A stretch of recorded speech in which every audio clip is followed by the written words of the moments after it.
Good evening, Thousand Oaks. At this time, I'd like to call to order the Planning Commission meeting of June 8th, 2026. For viewers watching at home, some members of the public may be participating via video conference or teleconference. Please stand and join me in the Pledge of Allegiance.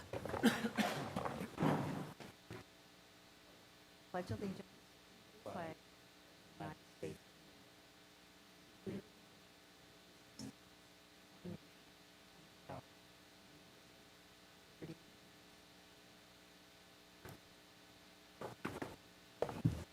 Will the secretary please call the roll?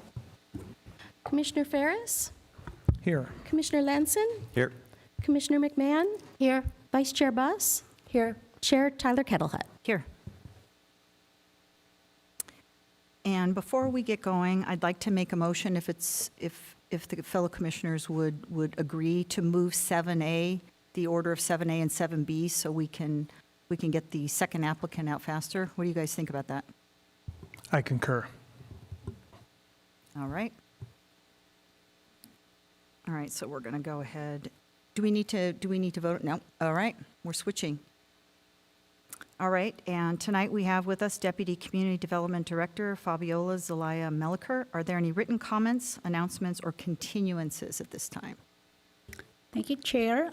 We have two supplemental packets that have been distributed to the Commission and posted containing the information related to item 7A for 195 East Hillcrest. Thank you. Thank you. Now is the time for public comment. We don't have any public comments, do we? No. All right, thank you. And we have nothing on the consent calendar this evening? All right. No. Thank you. All right, I'd like to open the hearing on Tudor Circle. Will the clerk please open the public hearing? Hearing having been advertised as required by law is hereby open to consider Agenda Item 7B, Precise Plan of Design, PPD 2026-70003, to allow the construction of a 982 square foot first floor addition and a 775 square foot second story addition to an existing 1,316 square foot one-story single-family residence with an attached two-car garage. The second-story addition will increase the height of the residence from approximately 11 feet 8 inches to 22 feet. The project is located within the single-family residential R1-10 zone and find the project categorically exempt from the California Environmental Quality Act, CEQA guidelines pursuant to Section 15301E2, existing facilities. Located 719 Tudor Circle, the applicant is Kevin Tohill, DIY Architectural. Thank you. Presenting on behalf of staff is Community Development Tech, Matthew Mateo. And before we proceed, do any commissioners have any ex parte communications to disclose? Nope. All right, thank you, Matthew. Good evening, Chair and fellow members of the Commission. Staff will be presenting tonight's item on a precise plan of design application. On January 12, 2026, applicant Kevin Tohill from DIY Architectural submitted a precise plan of design application requesting to allow for the construction of a 982 square foot first floor addition and a 775 square foot second story addition to an existing 1,316 square foot one-story single-family residence with an attached two-car garage. The second story addition will increase the height of the residence from approximately 11 feet and 8 inches to 22 feet.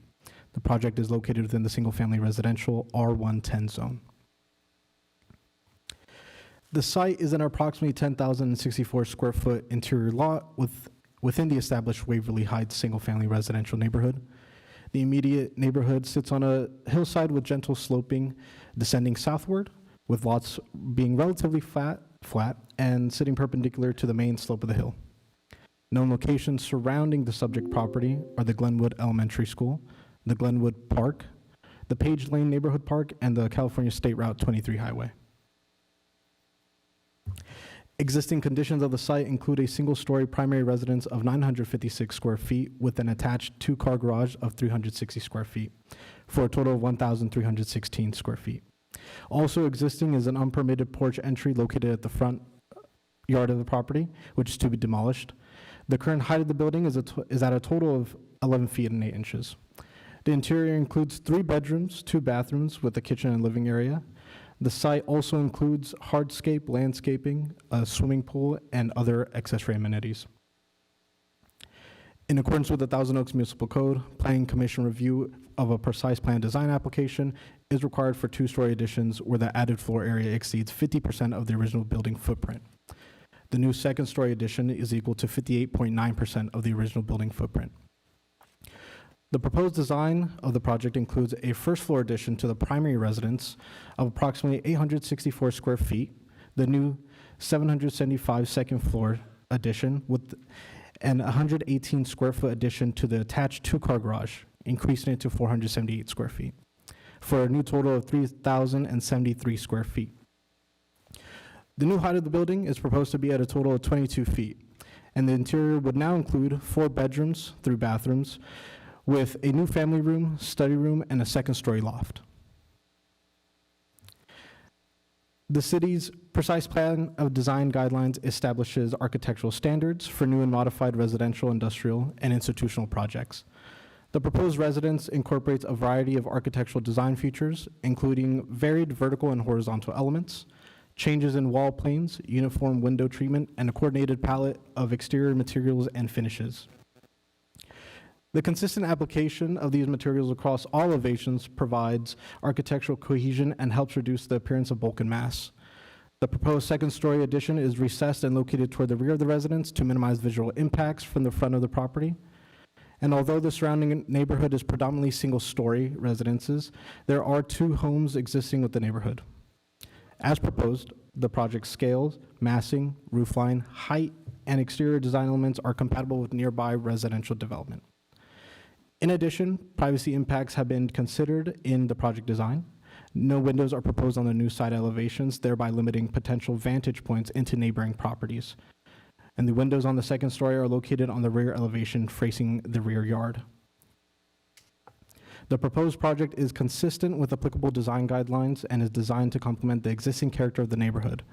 Therefore, the proposed design is considered compatible with the surrounding area.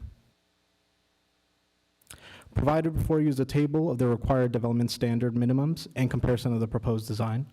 The proposed design of this project complies with all development standards of the single-family R1 zone in accordance with Title IX, Chapter 4, Articles 24 and 25 of the Thousand Oaks Municipal Code. And in accordance with the requirements of the Thousand Oaks Municipal Code and the precise plan design application may be approved if the following findings have been made. The project is consistent with the Thousand Oaks General Plan, as the land use designation is Neighborhood Low 1, which allows for single-family dwellings. The subject property is not located within a specific or redevelopment plan area. The project requests new additions to an existing single-family residence, which do not exceed the allowable density, use, type, or height limitation. The project complies with all applicable laws, regulations, and policies, including the Thousand Oaks Municipal Plan. Municipal Code. The project has been reviewed in conformance with the Thousand Oaks Municipal Code and the city's precise plan of design guidelines for construction and development of residential, industrial, and institutional projects. And as mentioned previously, the project complies with all development standards applicable to the R1 zone in accordance with the Thousand Oaks Municipal Code and has been reviewed for architectural compatibility in accordance with the precise plan of design guidelines. The project has been reviewed and approved by the Thousand Oaks Community Development and Public Works Departments and the Ventura County Fire Department with incorporation of conditions set forth by these departments and agencies, ensuring the project will not be detrimental to public health, safety, or general welfare. And lastly, the project was analyzed for conformance with the California Environmental Quality Act. The project is categorically exempt from the provisions of CEQA as a Class 1 categorical exemption pursuant to Section 15301E2, existing facilities, which exempts additions to existing structures. The project consists of additions and modifications to an existing single-family residence on a developed residential lot within an established urbanized area where public services and facilities are available and where no area is deemed as environmentally sensitive. And based on the findings mentioned previously, it is staff's recommendation to the Planning Commission to adopt the resolution which determines that the project is exempt from the requirements of the California Environmental Quality Act and approves precise plan of design 2026-70003. And while that concludes my presentation, I as well as staff are available to answer any questions. Thank you. Thank you, Mr. Mateo. Are there any questions or comments from my committee? Yes. Thank you. Thank you for the review. One question, I just was catching some details on some of the things that I wasn't quite sure if I got in the staff report, but is the existing home right now is 956 square feet, and is that a 3-bed, 2-bath?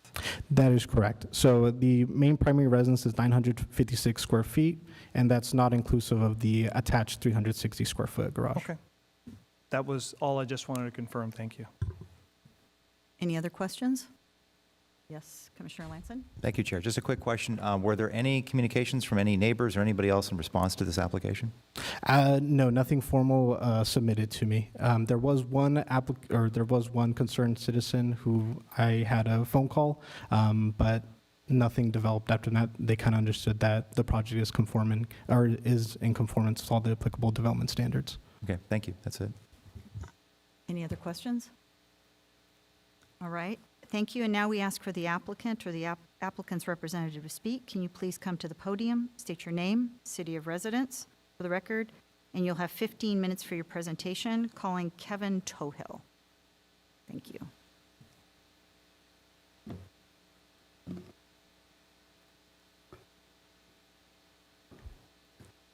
Good evening, commissioners, staff, and members of our community. My name is Kevin Toho, and I'm the architect on the project at 719 Tudor Circle. The existing home is a small, single-family, single-story, ranch-style home with 3 bedrooms and 2 baths, also attached garage. To meet the growing family needs, including the husband from working at home, the proposal to include an addition to the family room out the rear, as well as a laundry room and expanding the downstairs bedroom.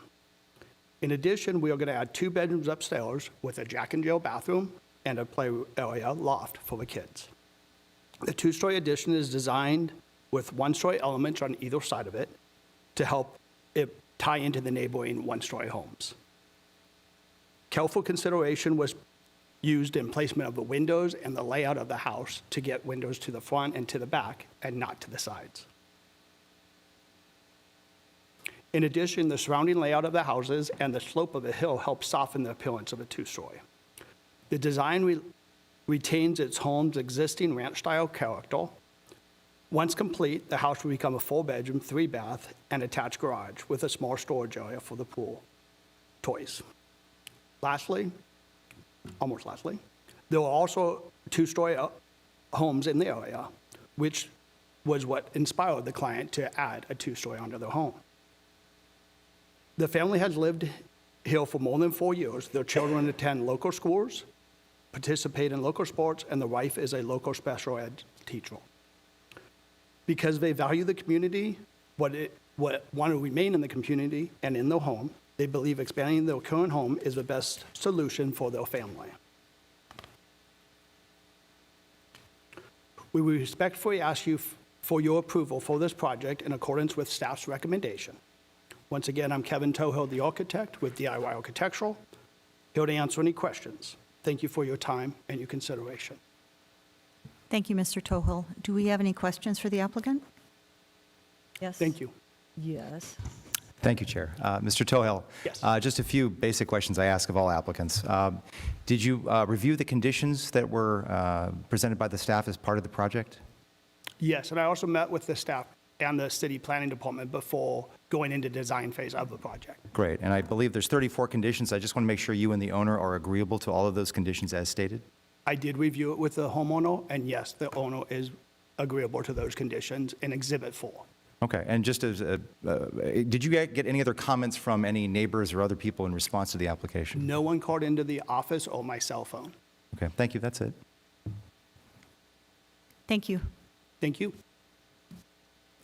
We now go to public comments. We have one public speaker this evening, Tara Kornrath, if you could come to the front. And you'll have 5 minutes.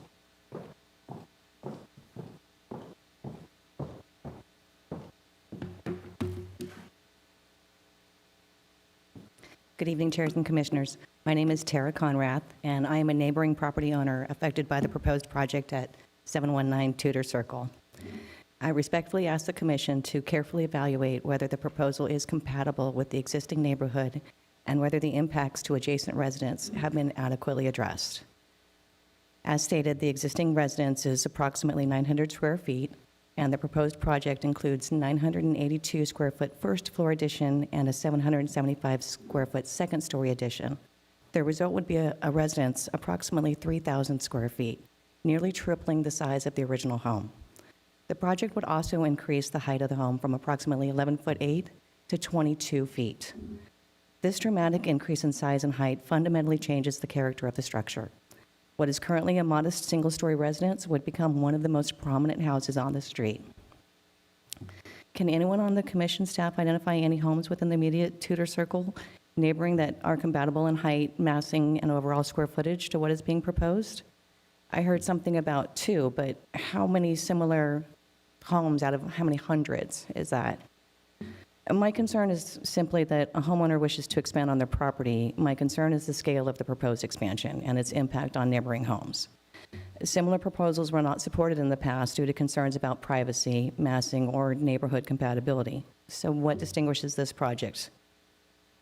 The proposed second story will introduce a substantial wall mass and building height that does not exist today, and the increased height has the potential to obstruct views, alter the open character currently enjoyed by neighboring residents, and create a more imposing visual presence than what exists today. In addition, the second-story design raises privacy concerns. Elevated windows and living spaces create direct sidelines into neighboring yards, outdoor living areas, and portions of adjacent homes that do not exist today. And once that privacy is lost, it cannot easily be restored. This represents a substantial change to the privacy expectations of adjacent property homeowners. I am concerned that the Commission may not have been provided with objective evidence demonstrating that the project will not adversely impact neighboring properties. I'm not sure if a view analysis has been prepared or if neighborhood compatibility study has been conducted, but I wonder even if staff has evaluated resulting homes comparison the size, scale, and massing. Like I mentioned earlier, I think there was something about 2, but how many hundred homes are in this area? While I understand that larger homes can be built within zoning standards, compliance with numerical standards alone does not automatically mean a project is compatible with its surroundings. I'm concerned that the proposed size and height may be out of character with the surrounding neighborhood. And as you know, your responsibility includes evaluating neighborhood character, visual impacts, privacy impacts, and overall compatibility. A residence that nearly triples in size and nearly doubles in height deserves careful scrutiny to ensure that it does not create adverse impacts on neighboring properties. The cumulative effect of increased massing, reduced privacy, and potential view obstruction can negatively affect the desirability of neighboring homes. These are real impacts experienced by adjacent property owners and should be considered when evaluating the project is compatible with the surrounding area. So I respectfully request that the Commission either deny the project as proposed or require substantial modifications to reduce the second-story massing and height, preserve neighborhood compatibility, and better protect the privacy and enjoyment of adjacent property owners. Thank you for your time and consideration. Thank you. If you'd wait there, because we may have some questions for Of you. course. Do any of my fellow commissioners have any questions? I have questions. Thank you, Chair. Could you give us your address and your proximity to the property? Sure, my address is 1064 Burtonwood Avenue. I'm basically on the hill directly above the street that this property is on. So that's part of my concern, is that my view of the mountains, that now I may be looking out and seeing a rooftop, if not potentially sides of the house. Understood. Thank you, that's all. My question was, did you contact Mr. Mateo to discuss some of these concerns? No, I was not aware that I could. I got the notice of the public hearing, and that's when I first started doing some diligence about where this property was in location to my own and the sizing of it as well. I will share, there is a property directly across the street from mine that is a second story. It's about 1,900 square feet. So it is very much in character with the rest of the properties, but it's quite massive compared to the rest of ours that are like 1,400 to 1,500 square feet. Thank you. I appreciate your comments. Thank you. All right, thank you.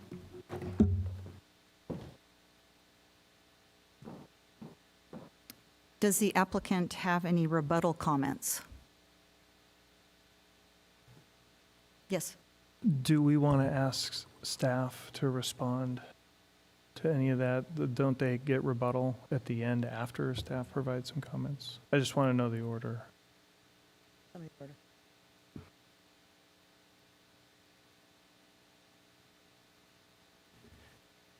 Yeah, Mr. Mateo, would you address that, please? Of course, yeah. Thank you so much for that public comment. Me and Kevin, we did meet preliminary to the initial review of this project, and I did explain kind of the neighborhood character of this site, especially it being sitting on the top of the hillside. I did want to preface to Kevin that perhaps this second story might be out of character. Kevin did his homework and provided me locations of existing two-story homes within the neighborhood. Also, given to the character of it, I did review to see if there's any track conditions possibly prohibiting or regulating second-story elements to this specific neighborhood. As right now, there's nothing that we found that explicitly stated there should be no second-story additions. And carefully after observing the two homes that Kevin provided me, 1077 Burtonwood and 585 East Gainsborough Road, these two second-story developments were built during the 1960s as is, so there's no alterations to these. And Kevin did really try his best to recess the second floor addition towards the back of the house, predominantly in the rear yard, so that there's a preservation of the unofficial public view shed that kind of you were able to see descending Tudor Circle. Do any of my fellow commissioners have any questions for Mr. Mateo? Any further questions? Yes. What's the size of the lot? Of 1719 Tudor Circle, it is 10,064 square feet. Yes, Commissioner Lanson? Thank you, Chair. Thank you for going through the second story analysis. I think I want a little bit bigger from analysis based on what she's asking. My general understanding from my other job is that there's no right to a view unless there's a statute or code or HOA requirement. Is anything in this specific area would provide a protection for a view like she was indicating? No, the subject property is not within a protected ridgeline overlay. There's no official public view shed in this specific area, and again, there's no restrictions that would regulate second-story additions in this neighborhood. Okay, thank you. That was my only question. Any other questions for staff? With respect to this particular plan, is there anything that we are being asked for to waive any conditions of the municipal code for this particular project? None. Okay, thank you. Thank you, Mr. Mateo. Now, would the applicant like to have any rebuttal comments?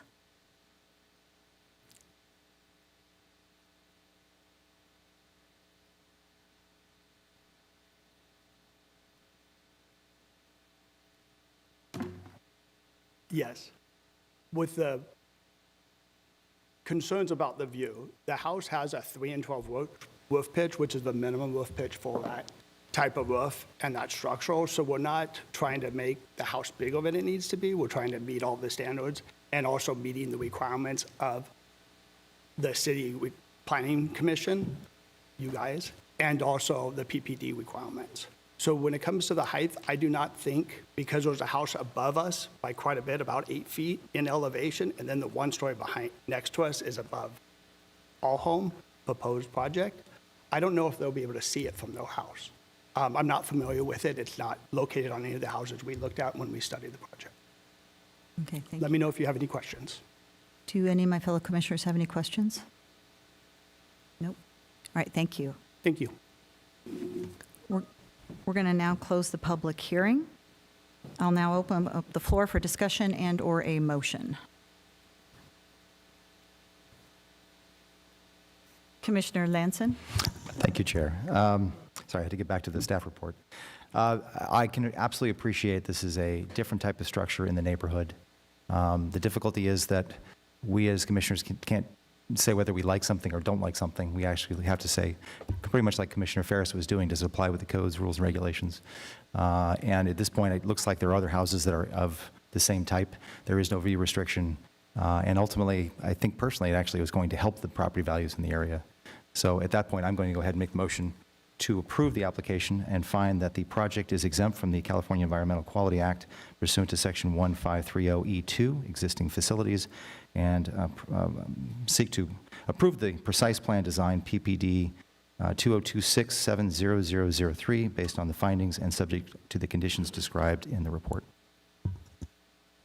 Will the secretary please prepare us for a vote? Commissioner Buss? Yes. Commissioner Ferris? Yes. Commissioner Lanson? Yes. Commissioner McMahon? Yes. Chair Tyler Kettlehut? Yes. Motion carries 5-0. Any aggrieved party who wishes to appeal the Planning Commission's decision may do so by filing an appeal with the Community Development Department within 10 days. Thank you. We now move on to 7B, which was 7A.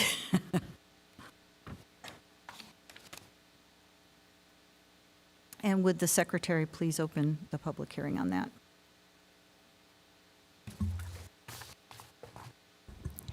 Hearing having been advertised as required by law is hereby open to consider Agenda Item 7A, Proposed Horizontal Mixed-Use Development, Multifamily Residential and Commercial Development, Permit DP 2025-70001, Land Division LD 2025-70004, Protected Tree Permit PTP 2025-70002, and Environmental Impact Report Addendum CEQA 2025-70001, to demolish an existing commercial office development and construction of a new mixed-use development consisting of residential and commercial uses located in separate buildings on the same project site, including 297 residential units with a 20% density bonus and 25 deed-restricted affordable units, the rehabilitation of an existing 10,184 square foot commercial building, common exterior gathering areas, rooftop amenities,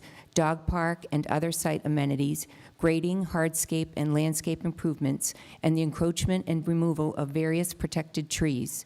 The 297 residential units would be distributed within one 5-story, 56-foot-high multifamily residential building with a 66-foot-high elevator stairwell feature, including an internal 5-level parking structure on an 8.21-acre property located within the general plan land use designation of mixed-use zone. The city, as the lead agency, has prepared an addendum to the City of Thousand Oaks 2045 General Plan Update Environmental Impact Report, number 2022-70558, CEQA 2025-70001, pursuant to Sections 15162 and 15164 of the California Environmental Quality Act, CEQA guidelines evaluating all potential adverse environmental impacts of the project, located at 195 East Hillcrest Drive, APN number 669-0621-255. The applicant is TCLA MF Development, Inc. Thank you. That's a lot. Presenting on behalf of staff is Senior Planner Carlos Contreras. Good evening, Chair, members of the Planning Commission, and members of the public. The project before you tonight is a request to construct a new 297-unit apartment building and establish a mixed-use development, including removal and encroachment into the protected zone of oak and sycamore trees at 195 East Hillcrest Drive. As far as the request that's before the Planning Commission tonight is that the Commission considered the addendum that was prepared for the project. That's the addendum to the Thousand Oaks General Plan EIR Update number 2022-70558, prepared in accordance with the California Environmental Quality Act, and also recommend that the Planning Commission approve the following applications to construct the new apartment building to establish the horizontal mixed-use development. The requested applications are a development permit, 2025-70016, which is a request to demolish the 2 existing commercial buildings on the site and construct the 5-story, 56-foot-tall apartment building, including an internal parking structure, new site amenities, also including grading, hardscape, and landscape, and the remodel of the existing 10,000 square foot commercial building. Associated with the development permit is 1 state density bonus concession, 6 state density bonus law waivers, and 1 municipal code objective design standard modification. The additional applications include a land division to subdivide the 8.21 acre property into 2 parcels consisting of 1 master parcel for the entire 8.21 acres and 1 airspace parcel for the standalone commercial building.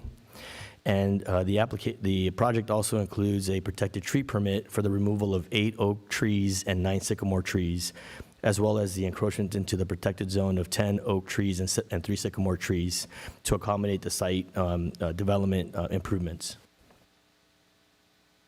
Before staff proceeds to the project details and evaluation, staff would like to go over the recommendation for the project that is before the Planning Commission tonight. And that recommendation is that the Planning Commission find the addendum that was dated April 2026, that it was prepared in accordance with CEQA guidelines and requirements under sections 15.162 and 15.164. Under CEQA section 15.164, and based on the addendum prepared for the project, it was found that the project will not result in any new significant impacts, nor increase the severity of previously identified impacts in the certified EIR 2022-70558. And also that the Planning Commission approved the applications inclusive of the requested state density bonus law concessions, waivers, and the municipal code objective design standard modification, which would allow the construction of the proposed mixed-use development and removal and encroachment into the protected oak and sycamore trees. And so that is what's before the Planning Commission tonight. As far as the Planning Commission review, the subject property is zone mixed use, and under the mixed use zone, a development permit is required for the mixed use development. The Planning Commission would need to make the necessary findings for the project under the mixed use zone's requirements. The second is the project was deemed complete after the city adopted the objective design standards, and so the objective design standards apply to the project. The applicant team is requesting 1 modification, and so the Planning Commission would review and consider the modification of those objective design standards, which is why it's before the Planning Commission tonight. The third is under the municipal code, the land division empowers the Planning Commission the authority to approve the 2-lot subdivision. And the fourth is since the project includes all these applications for the development permit and the objective design standard modification and the land division, including the oak tree removal and encroachments, the Planning Commission would review and consider all associated entitlements that is brought forward for consideration tonight. As far as a project overview, a little bit of background on the proposed project and where we are today. In December of 2023, the property land use designation went from commercial to mixed use. In March of 2024, the property zoning changed from C3 zone to mixed use. And then in August 20th of 2024, the applicant team submitted the pre-application in which the applicant team coordinated with various city staff, planning, public works, and Ventura County Fire Department to modify the project to be more consistent with the city's code standards and policies, and pretty much filter the project to where it is today. And then in January 14th of 2025, the applicant team submitted the formal applications for the development permit, the land division, and the tree permit. And then staff deemed the project complete in December 18th of 2025 and scheduled the project to the Planning Commission hearing. As far as the project scope, I'm just going to give you a quick hit of the general scope of the work that's proposed for you tonight. It is an 8.2 acre site. The project includes a demolition of 2 office buildings. The applicant team would be requesting to construct 1 new apartment building with 297 units. Of those 297 units, 25 would be affordable. The project also includes 1 existing standalone commercial building that will be remodeled, exterior and interior remodel. It also includes a 5-level internal parking structure within the new apartment building. And it also includes surface level parking and a total of 490 total parking spaces for the entire project. To give you a better understanding of where the project site is located, here's a vicinity map. The site is indicated by that little asterisk there. It's north of the 101 freeway. It is west of the 23 freeway, and it's east of North Moore Park Road and approximately 700 feet north of Thousand Oaks Boulevard. As far as the site's existing condition, the subject property has been previously developed. It has a mixed-use land use designation allowing up to 30 units to the acre. It does have a mixed-use zone designation. There are 3 existing commercial buildings that are identified here on this aerial photograph. There is a existing drainage channel along the western property line identified here in the blue. The site does support existing oak and sycamore trees, not only along the project frontage, but also within the surface parking lot between the 2 office commercial buildings, and also within the area of the existing standalone commercial building at the southwest, and also within the perimeter of the property. The site gradient is relatively flat. We're looking at about 2.5% slope across the property from the northeast to the southwest. All infrastructure is existing on the subject site. There's existing surrounding development, power, sewer, water is all infrastructure that is existing currently on the subject property. Here's a photograph of the existing site conditions. On the top left is a photograph of the subject property. Looking at it from Boardwalk Avenue towards the north, you can see the existing standalone commercial building to the left, and to the right, all the mature landscaping and the commercial office building beyond that. On the top right, you have a view within the parking lot, the northern parking lot, looking towards the northeast. The building on the left side is the Atria Assisted Living Facility, north of the subject property. And on the bottom left, you have the existing surface parking area where it demonstrates here the existing mature oak trees just south of the commercial office building. And on the bottom right-hand side, you have the view of the parking lot between the 2 commercial office buildings looking towards the east. As you can see here, it's virtually a vacant site, parking area. As far as existing surrounding uses, there is commercial to the west of the property and beyond North Moore Park Road. You do have commercial uses to the southwest, to the south within SP20, and to the southeast within specific Plan 20 as well. Surrounding uses also include multifamily residential apartment buildings that are to the east of the subject property and to the southeast. And then you also have single-family. It should be noted that you have single-family homes beyond Hodenkamp to the east, about 700 feet from the site. And you have an institutional use, which is that assisted living facility to the north of the property. And you have various public transportation bus stops within close proximity to the site. Here in the blue circles, identify 7 of those bus stops within walking distance of the subject property. It should be noted that the properties are 200 feet. The properties that are 200 feet to the south, beyond East Hillcrest Drive, are within the specific Plan 20. And surrounding properties along East Hillcrest Drive, Boardwalk Avenue, and Thousand Oaks Boulevard allow for a mix of commercial and residential uses on the same site. As such, the proposed mixed-use development is compatible with the existing surrounding development and also the development potential for properties within the specific Plan 20 as well. Now for the project evaluation. As far as building form and design, the proposed photograph here or visual simulation on the right-hand side indicates or demonstrates the proposed the new apartment building. As far as the building design itself, the building's length is over 500 feet in length. They are proposing the building at 56 feet in height. The applicant team has incorporated various massing breaks along the frontage, including a pool courtyard, staggered building facade, and also different architectural typologies that include a Spanish-influenced architectural design along the southern portion of the building, and this primarily fronts East Hillcrest Drive. And it also includes a contemporary modern architectural design along the rear portion of the building. The exterior finishes consist of primarily of earth tone stucco, porcelain tile siding, brick accents, multi-panel window areas with dark bronze vinyl trim, metal railings, archways, and canopies and trellises to provide that enhanced facade articulation for the project.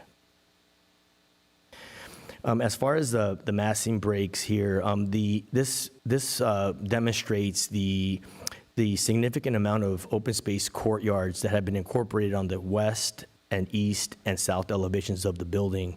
The blue circles identify those open space programs with the large courtyard areas. This is an architectural enhancement in order to make the buildings appear more than just one, right, in the large mass or in scale. The garage entrance, for example, along the west elevation incorporates a massing break that is 58 feet north of the parking garage, and it's about 58 feet wide and is recessed approximately 51 feet from the rest of the west elevation. This recessed elevation extends the full length of the building, again, to make the building appear more than one when you're looking at it from the vantage point of Boardwalk Avenue and Hillcrest Drive. As far as the additional techniques incorporated into the project for massing breaks, this here demonstrates the staggered building facade design. As mentioned in the staff report, the third and fourth floor, as visible from East Hillcrest Drive, are set back significantly from the first and second floor facades. Here, it demonstrates a cross-section of the building as you would bisect the building looking at it to the east from Hillcrest Drive here, demonstrating the staggered building design that's also in compliance with the mixed-use zone requirements for the third floor to provide a 10-foot average building setback. Although it's not required, the proposed fourth and fifth floor elements of the new residential building include increased front yard building setbacks, which further reduce the mass, size, and scale of the building as you look at it from Hillcrest Drive. The proposed residential building fronting East Hillcrest Drive provides a minimum 45-foot third-story setback, a 45-foot fourth-story setback, and a 78-foot fifth-story setback for the project. Some more photo simulations here of the architectural design with the massing breaks. Here in the blue circle on the top left, it demonstrates the third and fourth floor, again, set back approximately 35 feet from the first and second floor along East Hillcrest Drive. That's on the southwest wing of the building. And on the bottom, you see the third and fourth floor that would be recessed beyond the first and second floor levels. Again, a technique to reduce the size, mass, and the scale of the building as visible from Hillcrest. And then as far as the fifth floor element, the project architect includes here a fifth floor that is virtually 100 feet setback from the front property line. You can see that the fifth floor element identified in the red square is behind the stairwell and elevator towers that are just beyond the fourth floor of the building. As far as setbacks, the mixed-use zone does require a minimum 15-foot building setback and a 30-foot maximum building setback. The proposed building setback is 15 feet from the curb along East Hillcrest Drive. The project includes a state density bonus law waiver to increase the maximum allowable front yard building setback from 30 feet to 33 feet, and it's identified here in the red line along the frontage along Hillcrest. The increased building setback is necessary due to existing mature oak trees and sycamore trees. There's existing manufactured slope along the frontage. And the proposed project includes that increased setback to reduce the encroachments into those protected oak trees. And it's important to note that the fifth level again is not required, but it provides for up to a 100-foot building setback from the property line for the project. As far as height, here's a diagram of the building height. The red dashed line here indicates the 50-foot maximum height requirement per the mixed-use zone. This is 50 feet from the natural grade that's existing out there right now. As proposed, the stairwell or the elevator tower element would be approximately 64 feet to 66 feet in height from the natural grade. And here along the frontage, it's important to note that the height of the building along Hillcrest Drive would be approximately 45 to 46 feet up to the fourth floor element to the top of the roof there. And again, I want to note that the third and fourth floor is set back approximately 35 feet on that southwest wing from the first and second floor facade. And then again, in the pink here, just to indicate where the elevator element is, that's up to 66 feet in height. And then again, the fifth floor is behind that, again, reducing not only the mass size and scale of the building, but virtually screening that fifth floor element along East Hillcrest Drive. As far as the density bonus for the project, how did we arrive to these numbers? Again, it's an 8.21 acre property. The site is allowed up to 30 units to the acre. Based on that calculation, the applicant is allowed up to 247 base units for the 8.21 acres. And as far as the density bonus, they get, because they're providing 10% affordable units, they get up to a 20% density bonus, which translates up to 50 additional bonus units above the 247, which we arrive at 297 total for the project. And again, because they are providing 10% affordable, that's 10% of the base, which provides them 25 affordable units that are included in the 297. The applicant team receives, through state density bonus law, some benefits for providing the affordable component. Some of those are receiving the 50 additional units, reduced parking ratios in comparison to the municipal code, and also the concessions and the waivers that are before the Planning Commission tonight. Now, as far as the state density bonus law concessions and waivers, the applicant team is requesting one concession per state density bonus law because of the 25 affordable units that are proposed for the project, and that is to incorporate vinyl window frames instead of the wood frames. As far as the waivers, there are 6 that are being requested by the applicant team through state density bonus law. These waivers, based on the project design and the limitations on the subject property for the existing site conditions and constructing the new apartment building within the limits of the existing grading pads and the manufactured slope along the frontage, would physically preclude them from providing the total density on the property. Here are the 6 waivers. The first one is regarding building types per objective design standards. That's based on the total site acreage. The objective design standards call for 3 total building typologies on the site, but the applicant team is requesting 1. As far as the building design, they are increasing the interior corridor length. The objective design standards limited to 100 feet. The applicant team is proposing to go beyond that to a maximum of 180 feet. As far as the building massing, again, the objective design standards allows for only up to a 200-foot building length. They're requesting up to 407 feet in length. And as far as the building height, the mixed-use zone only allows the building to be up to 50 feet. They're requesting 56 feet to the top of the parapet for the 5th floor element and up to 66 feet for the tower and elevator elements on the project. And they're also requesting to decrease the plate height from 14 feet to 10 feet as required by the objective design standards. And they're also requesting to increase the front yard building setback from the 30-foot maximum to 33 feet. And they're also requesting that one municipal code objective design standard modification to reduce the terrace patios on the southwest wing from 7-foot depth to 4 feet. The requested concessions would allow the use of vinyl frames for the project's 1,104 windows. The applicant has indicated that the use of vinyl windows would result in significant cost reductions compared to the metal or wood window materials required by the objective design standards.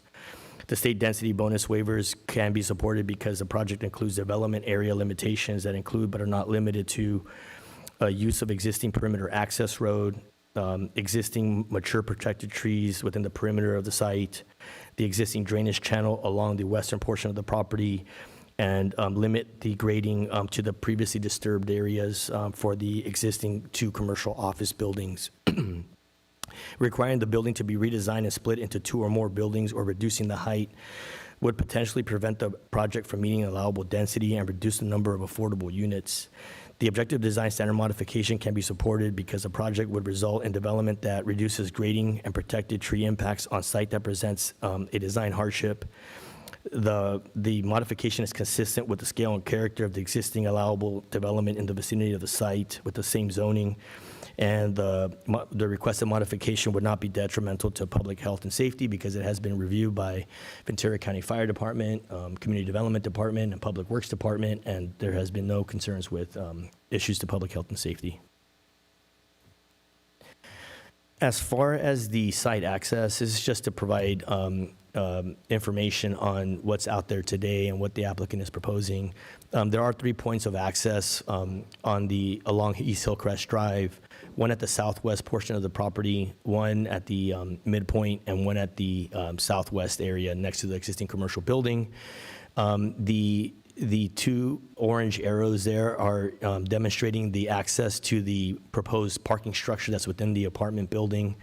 The dashed lines that you see in the orange are the pedestrian passive travel that are around the whole perimeter of the subject property in order to provide connectivity to not only East Hillcrest Drive, but also to the existing commercial building to the southwest. As far as parking requirements, the residential component of this project, again, it's not including the municipal code parking standards. It's what's allowed by state density bonus law. The proposed project with the 297 units would require 353 parking stalls for the residential building. The applicant team is proposing 449 spaces, providing the surplus. And then for the commercial component, if you consider the retail, 8,000 square feet of retail and 2,000 square feet of restaurant space, the parking required for that specific commercial component would be 37 spaces. The applicant team is providing 41 spaces for the project. So for the entire commercial and residential component, the project would require 390 spaces. The applicant team is proposing 490, meaning that there will be 100 space surplus for the subject site. It's important to note that of those 100 surplus spaces, 96 of those are for the residential and 4 are for the commercial component. As far as the outdoor resident amenities for the proposed apartment building, the applicant team here demonstrates on the conceptual landscape plan the proposed pool courtyard that's along the frontage of East Hillcrest Drive. They're proposing a wellness court next to the fitness amenity within the building to the north. They're proposing an entertainment court where you would be able to, entertain guests and have barbecues. And then they're also proposing a co-work garden where, individuals that are using the co-work space in the building that may like to use an outdoor space can use that co-work garden for them to do work and work with colleagues. And then they're proposing a dog park here just south of the wellness court. And they're also proposing a team plaza along the frontage there just south of the pool court. Again, these are all open space programs that not only comply with the objective design standards, but also provide outdoor resident amenities to further activate the project's frontage and provide open space connectivity to Hillcrest Drive and the commercial component of the project. They're also proposing a rooftop deck on the 5th floor of the building. It's indicated here. As far as the common open space, here I've identified in the red square a common open space area for not only residents but also patrons of the commercial component. They have a seat garden plaza that's just southwest of the terraced units there for the apartment building, and they're also proposing a commercial plaza outdoor seating area just east of the existing standalone commercial building. This whole area totals 10,800 square feet of common open space for the project. As far as the protected tree permit, this proposed project would allow removal of 7 coast live oak trees, 1 valley oak, and 9 California sycamore trees, as well as the encroachment into the protected zone of 9 oaks and 3 sycamore trees. Here on the left-hand side, I identify in the purple those oak trees that would be removed as a result of the proposed apartment building. These specific oak trees are within basically the co-work area of the proposed apartment building, where the parking garage entrance is located. It's a very large site, so I'm just taking a snapshot of those oak trees from a specific section of the building that would be removed as a result of the project. And then you have identified here, you have the sycamore trees also that are going to be removed as a result of the project.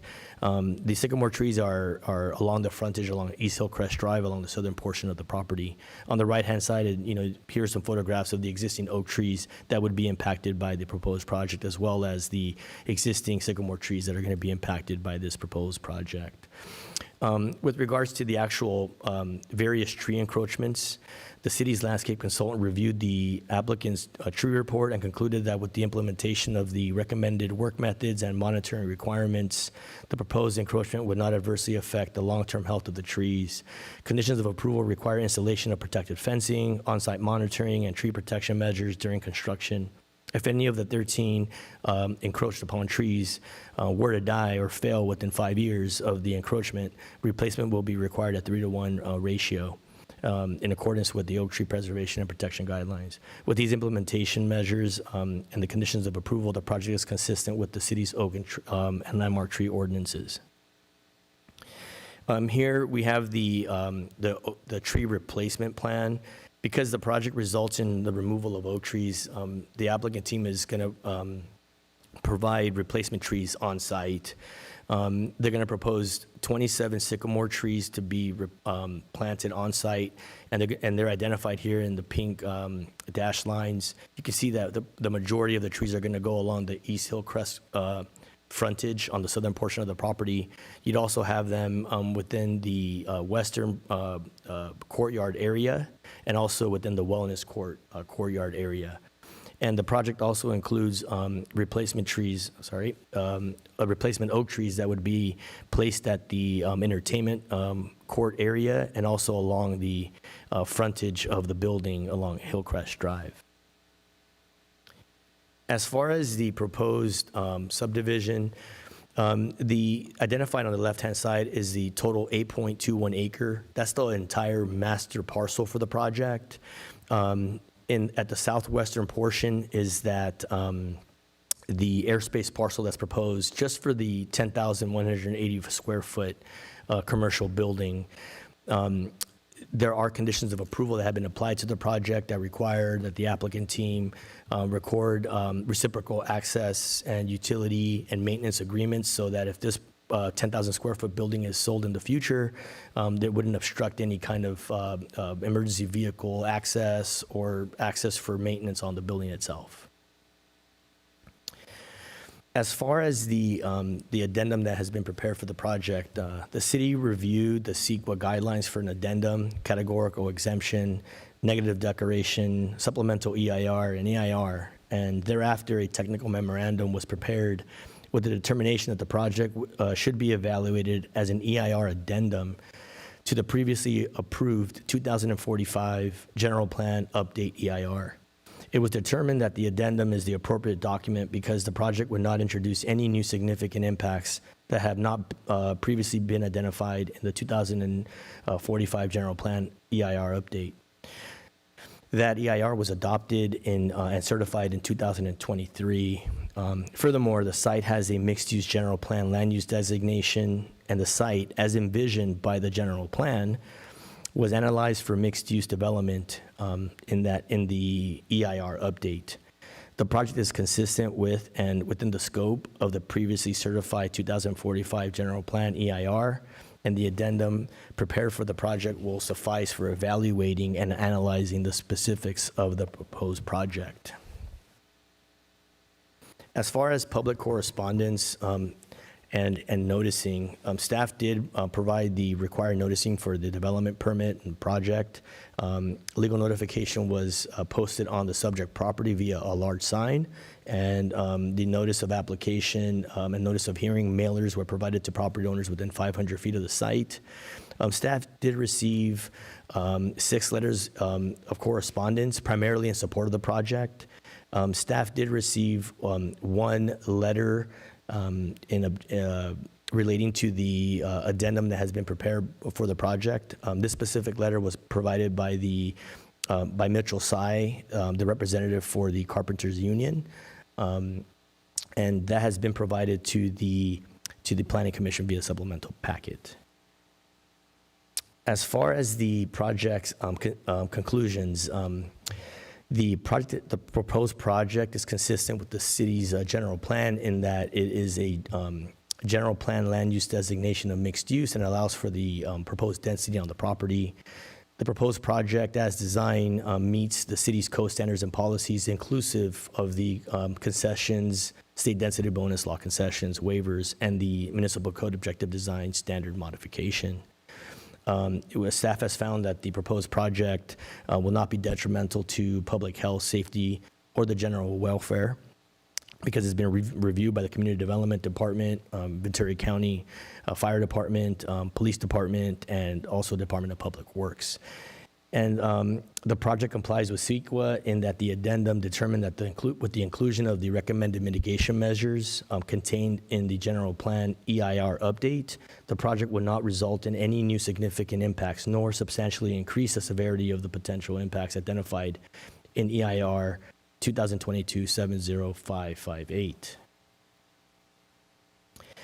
Staff recommends that the Planning Commission adopt a resolution to approve the addendum to the general plan update EIR 2022-70558, dated April 2026, prepared in accordance with the CEQA requirements, and determine that with the inclusion of the recommended mitigation measures contained in the general plan EIR, the project will not result in any new significant impacts nor substantially increase the severity of the previously disclosed impacts in the general plan update EIR, and also recommend that the Planning Commission approve the development permit 2025-7001, Land Division 2025-7004, and Protected Tree Permit 2025-7002, inclusive of the state density bonus law concessions, waivers, and municipal code objective design standards, and subject to the recommended conditions of approval for the project.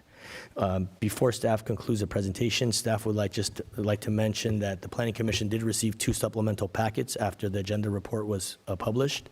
Well, the first one was for a direct link to the general plan update EIR, and also a direct link for the addendum that was prepared for the project. And the second supplemental packet was regarding the letters of correspondence that we received after the packet was published. Those included letters of support and also the letter from Mitchell Sy with comments regarding the addendum to the general plan EIR.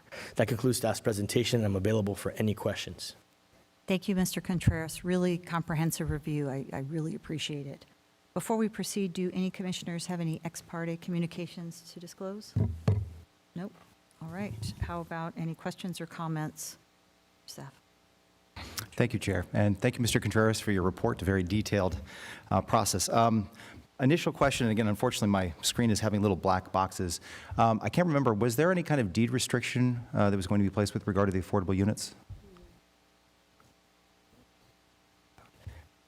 Are you asking if this proposed project would include 25 affordable deed restricted units? Just, again, I was looking for the terms of the deed restriction, which again, I have a black box here I couldn't see. I just wanted to get confirmation of what that would be. Yeah, I don't believe that there's an actual copy of the agreement in the packet. Okay. But the property would be required to enter into an affordability agreement that would restrict the affordability for 55 years. Great, that's what I thought. Again, it was blocked.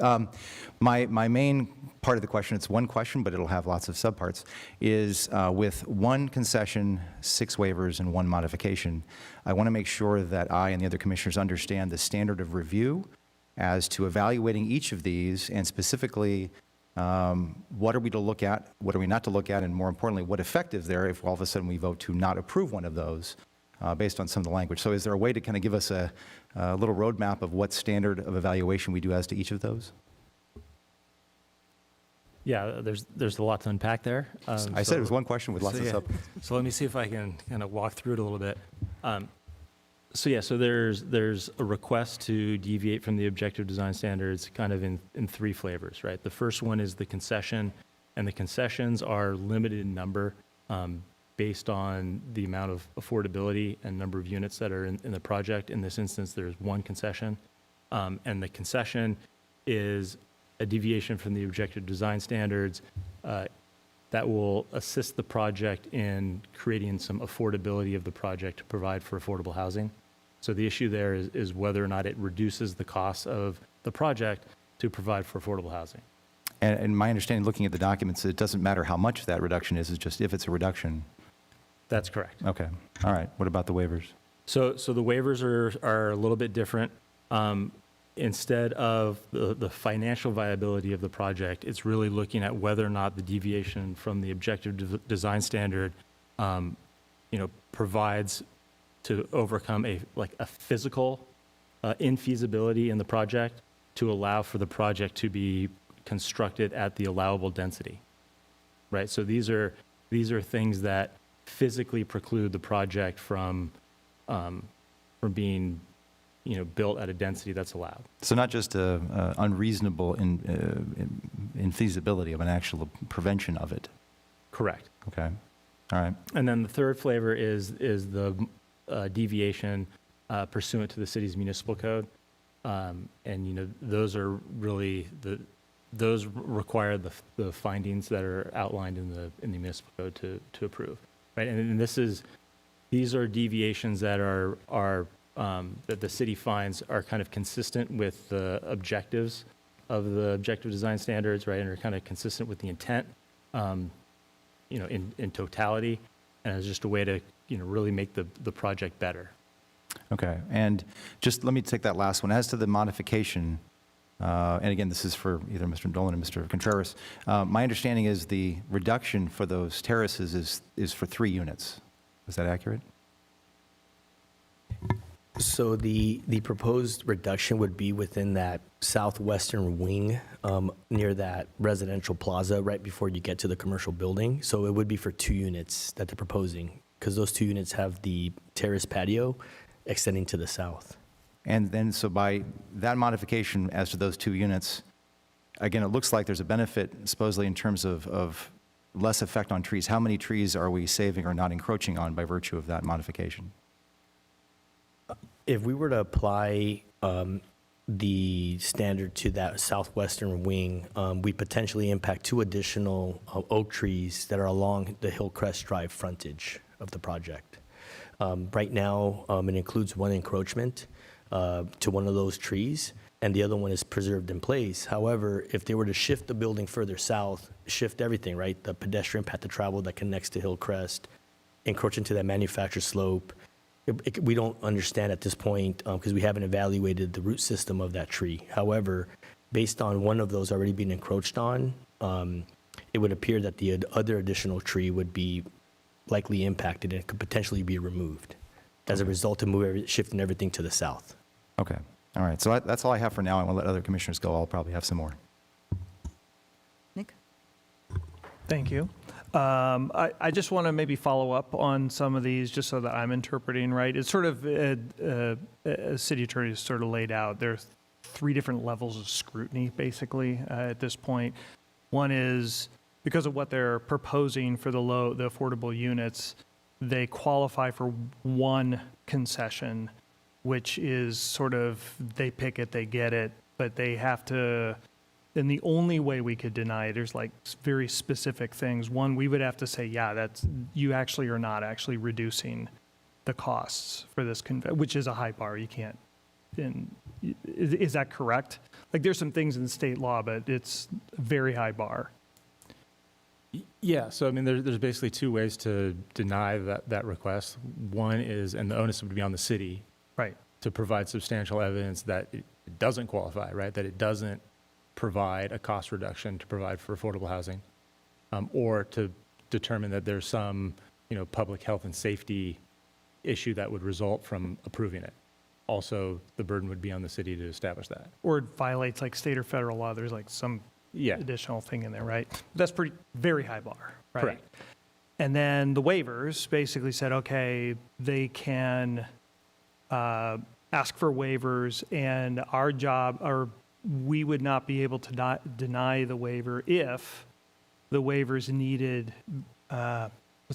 physically preclude the ability to build the project at the densities and with the concession, right? Correct. It's not just the density, it's the density plus the concessions that they had asked for. I know in this particular case, it's about, the type of material of the windows, but that's what I think the language is, right? Yes. Okay. And then the third one is, it's our discretion, but we have our own, findings we have to make, which is the last ODS. Yeah, the last one would be based on the findings that are outlined in the municipal code. Right. And so those two, certainly, they're high bars that have to be done. One is basically a state grant of a concession. The next one is if it gets in the way of physically precluding the density and concessions that the project entails, that's the burden on us. If we were to say, no, you can't, we're not going to grant that waiver. Yeah, I mean, I think for either one, the onus is on the city to Yep. demonstrate that it doesn't meet the definition under state law. Right, okay. One last question too, I know that because we're dealing with parking ratios as well, is that's sort of like an implicit grant of a difference only because it does provide for a more lenient parking ratio for the applicant relative to our code, is that right? Yeah, so the parking ratios are kind of an additional benefit, right? The state law says that if there's a density bonus, then cities are limited by those parking ratios in Okay. providing parking. Okay, I requirements. just wanted to clarify kind of the rounding of how Sure. what's in front of us. In light of that, if I may ask just a few more questions, just to get some details. First of all, thank you very much for the recitation of the project. It's very good. I had some questions about some of the details of those waivers that we're being asked about. Well, first one, let me ask this. You did mention that the project is adjacent to but not within SP 20, is that right? Yes. Yeah, it's just adjacent to, it's not within. Okay, so the standards with which we're evaluating are really, they're the standards that are normal for the mixed-use zone, not SP 20. That is correct. We're evaluating the project based on the mixed-use zone. We simply state that it's adjacent to SB 20 for compatibility purposes. It's the siting of the project Yeah. and its compatibility with surrounding properties. Okay. Regarding the building length, the waiver regarding building length, the third one, building massing. You mentioned in the project overview, you mentioned 500 feet. In the staff report, it mentions 486 feet on the west elevation. The waiver itself is asking for a maximum of 407 feet. Can you reconcile those numbers for me? Yes. Well, for the presentation of the project, I gave an approximate estimate of then that's beyond fine. 500, right? Because the way the building is designed, the western elevation is a lot more length from Hillcrest than the east side. Mm-hmm. And so those two numbers that you saw in the report is because it's referencing one elevation and also the other. So building length is different on the east than it would be on the west. Right, it states in the report, east is 366, west is 486.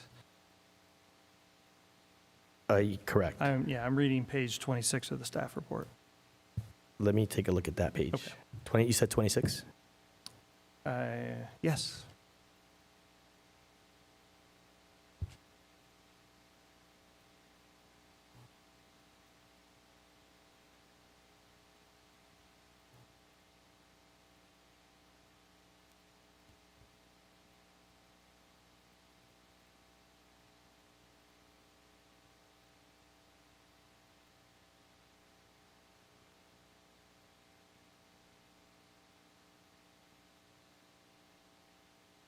Yes, those numbers are correct. Again, what staff did is I took that, that number from the project plan set, just getting it from the project scale on the plans.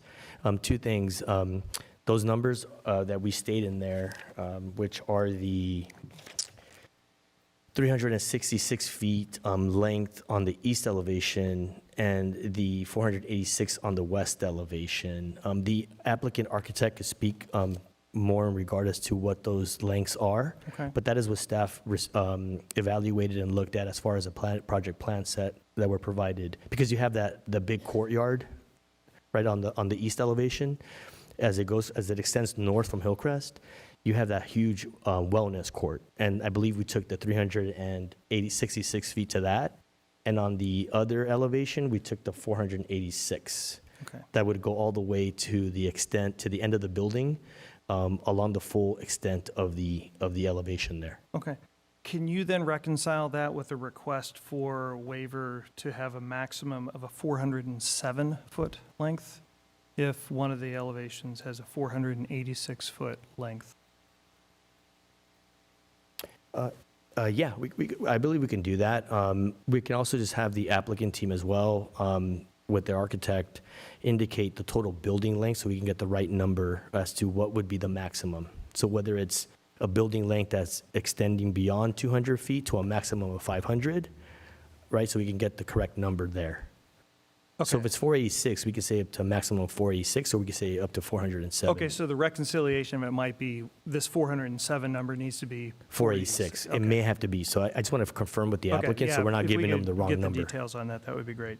One last detailed question relates to the request on the waiver, first waiver. It stated site development standards, building types. This refers to section 9-4.2205B2 of the Thousand Oaks Municipal Code. It states in the staff report, it also states inside the addendum that we're reducing the number of building types from at least 3 building types to 1 building type. But my reading of the code doesn't specify that it restricts the number of types, it restricts the number of buildings. Give me 1 minute so I can grab Sure. that code section. I'll get Sure. right back to you.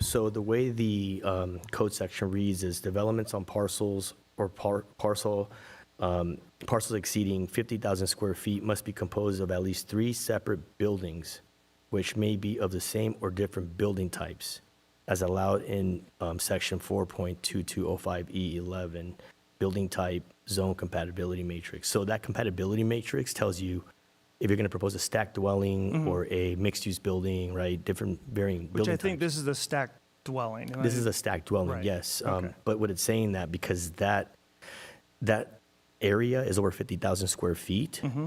the project would be, ODS would require up to 3 different building types, but they're only proposing 1. 3 building, that's, again, I think I want. Yeah, like a mixed-use build, for example, it would be like a mixed-use building or a stacked dwelling building, right? And they could be of the same or different building type. So they could have had three different stacked buildings. Right. Says that developments on parcels and parcel assemblages exceeding Yeah, yeah. 50,000 square feet must be composed of at least 3 separate buildings, which may be of the same or different building types. Not that there must be 3 different building types. Oh, okay. So here, the way we've applied the objective design standard is that when you have a parcel that is over 50,000 square feet, in this case, you have 8 acres, right? That the project would be composed of at least 3 separate buildings. three separate buildings. This is only Mm-hmm. one building, not three separate, right? You're gonna, but it's saying that you can, those three separate buildings could be three stacked dwelling. It could be Yes. two mixed use and one stacked, right? I completely concur with that interpretation of the municipal code. But that's not the waiver that we're being asked for and what was being requested, the purpose for it, right? It's saying the reason why we need to do it is that they're only asking for one building type when they need three building types, but that's not what the code specifies. It says that they need to have three different buildings, which they could all be stacked dwellings. Now, I want to stress, my understanding is that it's been evaluated with respect to having three different buildings in the EIR addendum. And you mentioned it, it's in the staff report on page 26, as well as you mentioned that in the staff report as you went over. Page 26, it says requiring the building to be broken up into two or more buildings would prevent the project from meeting the allowable density. But I just want to be really clear as to what the commission's being asked to waive and for what reason. Yeah, so the requested waiver would apply just to the number of buildings. Yeah, and not building type. So Okay, that's so what's being if we asked. make any changes, they should change the resolution, they should change any reference in the EIR addendum that specifies that. Is that Yes, fair? and we can reconcile that Okay. with the strike through or underline Okay, for that. perfect. That's all my questions for now, thank you. Commissioner Buss? Commissioner McMahon? First of all, thank you, Commissioner Lanson, for asking that question about the waivers. And I think that was really helpful. That was actually my question. But I do have another question about the demolition of the existing buildings and how that will happen. And if there's any effect that the demolition and the construction would have on the assisted living building and what's going to be done to protect that and the people who are living there? Yes, we have our environmental consultant here, but there was a construction assumption for the project and included the proposed phasing and demolition of the property.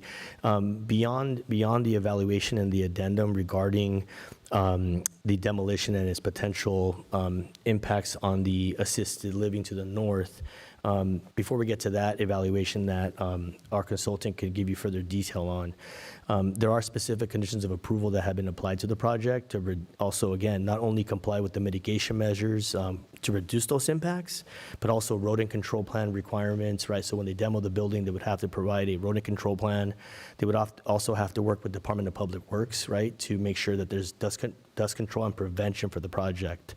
But I will hand the baton over to our environmental consultant regarding the assessment and evaluation on potential impacts to the assisted living to the north regarding the demolition and construction of the project.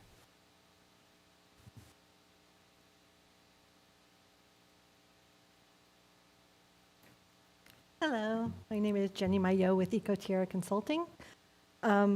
Essentially, with the demolition, what will happen is there'll be construction that occurs, but there'll be sound walls that will be placed next to the actual construction itself that will prevent the noise from occurring towards the residential uses and towards the senior facilities that are closest to the project site. So that will actually protect it during the construction and demolition phase. And depending on the equipment that will be occurring on the site, will dictate the height of the sound wall that will be occurring on the site for that particular project. What are the sound walls made of? It's specialized construction material that sound walls are made of, like kind of like wood and fiberglass and just actual solid construction type materials that can come in from with the construction vehicles. Okay, thank you. Actually, if you could stay, because I have a couple mitigation questions for you too. So if you could, you or Mr. Contreras could address the drainage channel behind the whole property and whether or not there's anything that could drain into this drainage channel from the construction and how that's being handled. I guess we can both discuss it, as well as we have Public Works staff here. Because originally, when the project came through, there was, you have that, along the west property line, you have that existing and fully improved drainage channel. And there was a flood zone that extended into the portions of the commercial office buildings. Since 2024, 25, the applicant team has been working with Department of Public Works to modify that floodplain map. So that's no longer a huge issue as far as this proposed project encroaching into the limits of the floodplain. But it is that it's a blue line stream, blue channel, blue line stream, and so there are jurisdictional boundaries. So the project does have limitations to not encroach into that blue line stream. And by doing so is not proposing a whole new perimeter access road right along the western property, essentially stay within the graded pads of the commercial buildings and maintain that western access road to reduce any kind of encroachments into the limits of that quote-unquote blue line stream. That's a drainage channel, fully improved along the western property line. I don't know if Jenny would like to add any further details to that. Just that it's the development is actually where the demolition will be occurring is set back away from the actual stream area. There's the actual roadway where the fire department can go and access. That's set back away from it far enough, so it won't be accessing that drainage channel. Okay, thank you. And then, Mr. Contreras, I also had a question. Can you talk to us about the metrics that were used for the traffic study? Or maybe you want to flip that to somebody else. I don't know if you have a consultant for that. We do have Department of Public Works Traffic Division staff that can further discuss what was prepared for the project regarding a traffic analysis. That'd be helpful. Thank you. Good evening, members of the commission. My name is Mark Bueno with Public Works Traffic. In regards to the traffic analysis, as mentioned in the previous Planning Commission meetings, CEQA does not recognize traffic congestion for determining a transportation impact. CEQA guidelines state that vehicle miles traveled is the most appropriate measure of transportation impacts. The state allows individual jurisdictions to establish screening criteria to determine if the project warrants further transportation assessment. As such, the city policy for requiring additional transportation analyses is triggered when a project generates a minimum of 100 p.m. peak hour trips. The project is estimated to generate a net increase of 41 p.m. peak hour trips over the existing land use. And to put this in perspective, that's approximately one additional vehicle every 1.5 minutes within that hour. Since the project generates well below the required threshold, therefore no further transportation analysis was required, and is presumed to cause a less than significant impact, VMT impact. To also kind of go in the lines of VMT, I also want to note that the project site is close to the 101 freeway via Moore Park Road to the west and State Route 23 to the east via Hillcrest Drive. Being in close proximity to interchange facilities reduces trip lengths and vehicle miles traveled for residents. Furthermore, the project is located in close proximity to various commercial uses, which would also reduce VMT or trip lengths to residents. In addition to the commercial building on site to be remodeled, there are existing medical facilities, grocery stores, restaurants, banks, and retail within a quarter-mile distance, as well as a wide variety of land uses in Jan's Marketplace just west of Moore Park Road, all of which would reduce the number of miles a resident would need to travel in a vehicle to access these uses, or even opt to walk or bike or use the nearby bus stops, which all, again, would result in a lowered VMT, particularly compared to an isolated area that would need to travel further, have a longer trip length to access these type of commercial uses. And that's all I have for now, if there's any other questions. I do have another question, not necessarily relating to that, but I want to know the metrics that you guys used to determine that that traffic signal wasn't needed at Hillcrest and is it in Boardwalk? Oh, yes. So the city had an outside consultant prepare a traffic signal warrant analysis for Hillcrest Drive and Boardwalk Avenue to determine if the addition of the project trips warrants a signal. Traffic signal warrants have guidelines set by Caltrans and the California Manual of Uniform Traffic Control Devices. also referred to as the California MUTCD. Most, if not all, government agencies use the MUTCD guidelines as a basis to determine when a traffic signal is warranted for an installation. There are various traffic signal warrants, but the ones commonly used by public agencies are based on traffic volumes and collision history. Based on the analysis that was conducted, the addition of project traffic did not warrant a traffic signal. Essentially, the traffic volumes on both Hillcrest Drive and Boardwalk Avenue need to meet certain thresholds to qualify for a signal, and so both need to meet in order to meet that specific warrant for 8 hours a day or 4 hours a day, depending. And so those were not met. In addition, for collision history, there was only one reported collision in the last 3 years. Generally, according to Caltrans, you need minimum of five reported collisions that are correctable by a traffic signal to warrant a signal. And again, one in the last 3 years, so that was well under the threshold as well. So based on all of these, the analysis concluded that a traffic signal is not warranted at the Hillcrest Drive and Boardwalk Avenue intersection. I also wanted to note that separately, the city has a traffic signal installation priority list, which monitors over 20 unsignalized intersections to determine if they qualify for a signal. Hillcrest Drive and Boardwalk Avenue is on this list. So if the location meets a traffic signal warrant in the future due to cumulative traffic growth over time, then it would be added to the list of other locations that also meet the standards and prioritize and funded accordingly. Okay, thank you. Does anyone have any further questions of him? How about commissioners? I know, Mick, you got to have a follow-up. Come on. I'm going to hold my follow. No, Yeah. I don't have any follow-ups right now. Commissioner McMahon?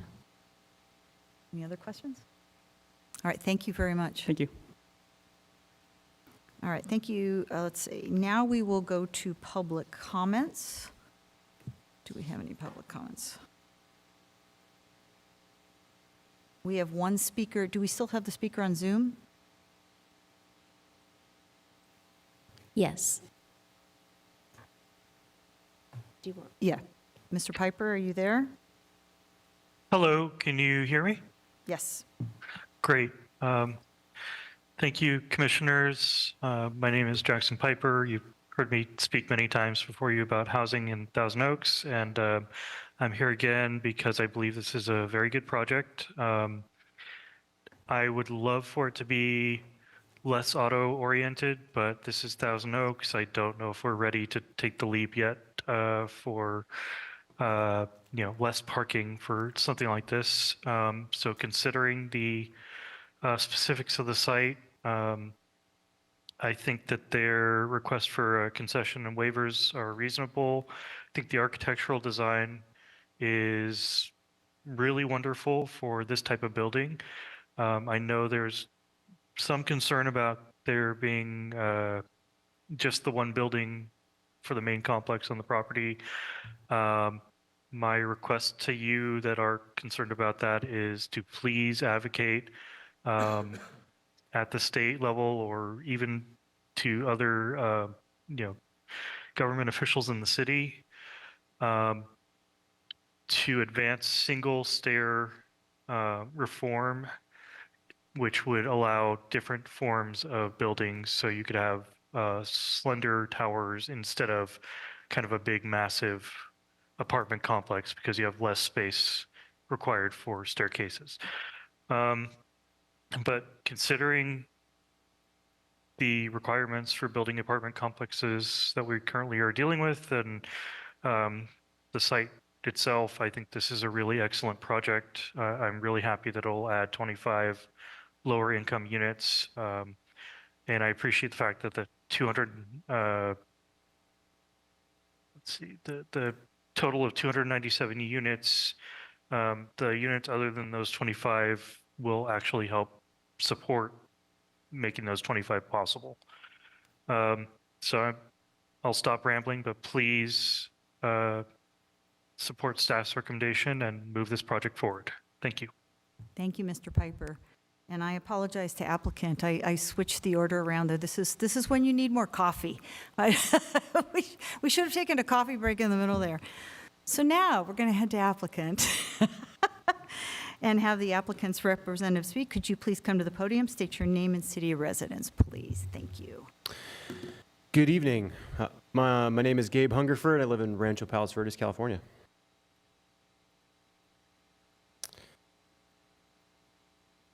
Can I kick it off? You may kick it off. Okay, then. Well, good evening, Chair and Commissioners. As I said, my name is Gabe Hungerford. I'm here representing Trammell Crow Company. We are the developer between you guys here and the 195 Hillcrest project. We're really excited to be with you all tonight, so thank you so much. First, I must say we really appreciate the careful time and consideration that this commission and this planning staff has put into this project. I want to especially thank our planner, Carlos Contreras, who worked tirelessly to get this project aligned, as did many of the staff in this room, so thank you so much for that. I believe we have a PowerPoint presentation that should be showing at some point, which I'm slightly concerned about. Give me 1 second here.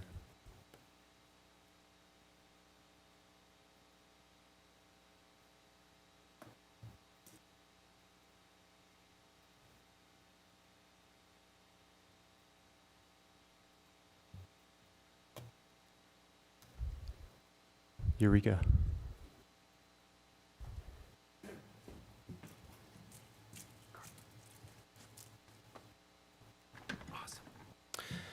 As you all know, Thousand Oaks, like much of the region, is sorely in need of additional housing, especially housing that is well located, compatible with its surroundings, and realistically buildable in the current environment. This project is exactly that, and it proposes to remove underutilized office space and instead replace it with high-quality new housing and a little bit of repurposed retail as well. We particularly believe that this project is right for this site, for this neighborhood, and for this community, and like I said, we're super excited to bring it for your consideration this evening. A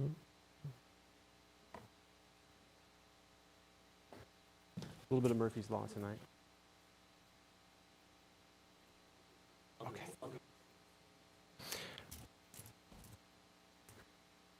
Thank you, Carlos. We're excited to deliver in this community because we are excited about the same things that you're excited about living here. Thousand Oaks is a dynamic community with access to high-quality employment, retail, and community open spaces, and supported by an excellent local government. We're just excited to build into that fabric that's already here and be part of it. Rather than building anything new, we really just wanted to kind of fit in. Next slide, Carlos. Rather than repeat staff's report, which is exceptionally thorough, that gives us a little bit of latitude, to just briefly introduce the team, discuss our approach to the development, and provide a little bit of an overview of some of the land use issues and the design as well. You can go to the next slide, Carlos. So a little bit about the team. I'm pleased to be here representing the developer, which is actually High Street Residential. You can go to the next slide as well here. We are the residential subsidiary of Trammell Crow Company. Trammell Crow Company is one of the nation's largest and oldest real estate developers. We were founded in 1948. We have offices all over the country. Most importantly, however, we have 40 professionals working in the Los Angeles region and in the Conejo Valley to deliver projects just like this one. And we really pride ourselves on delivering the best projects in the best locations with a long-term view. We're also now the developers behind the 500 TO project, as some of you may know. And with these two projects, we have a massive commitment to Thousand Oaks, which really just kind of matches our level of enthusiasm with the community at all. I would say, most importantly, we are builders. We entitle things that we think we can build, and then we build them. That is why we are here today. Go to the next slide, please. Beautiful. As I mentioned, I'm with the developer Trammell Crow Company. Our applicant subsidiary is TCLA MF Development, Inc. I'm also joined today by Dave Rand of our Land Use Council, Rand Pastor Nelson, and also by Matt Wister of our architect, AC Martin, and finally by Dwayne Border of Border Landscape Architects. Thanks for everyone for joining us this evening. We'll briefly focus on our development approach, and I just want to touch on three brief things here. First and foremost, what is the site? Well, the site today is a redevelopment opportunity. This 8.2 acre site is currently improved with three different buildings, 2 office buildings totaling 107,000 square feet, and 1 retail building, as you heard, totaling about 10,000 square feet. These buildings are 32% leased to 16 different tenants. All the tenants are month to month or have termination options in place. They'll all be notified at least 30 days in advance of this project happening.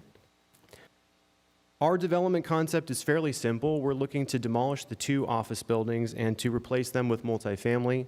The existing retail building will actually be preserved in place. We took a couple different things about the existing site into consideration with our approach. The first is the shared access. We wanted to make sure that we kept the same relation to the street that exists today, and also to maintain the shared road that provides access not only for the existing buildings, but also for our neighbors in the Kaiser Medical Office building to the east, in the Eves apartment building to the northeast, and also to the Atria retirement community to the north. This will stay in place. Our approach was actually also to preserve as many on-site trees as possible, and I know you've heard this a couple times, but we really took this to heart when we laid out our site plan from the very beginning, making sure that we saved those key tree locations and those key trees as much as we possibly could. And it was a bit of push and pull with the site plan to get to where we are today. But 44 of the 61 on-site trees will be preserved, or approximately 72%, and this is just the protected trees. There's a bunch of other ornamental trees that we won't speak to. So we're just tagging 17 of those for removal as part of our project. Here's what we're thinking for the site.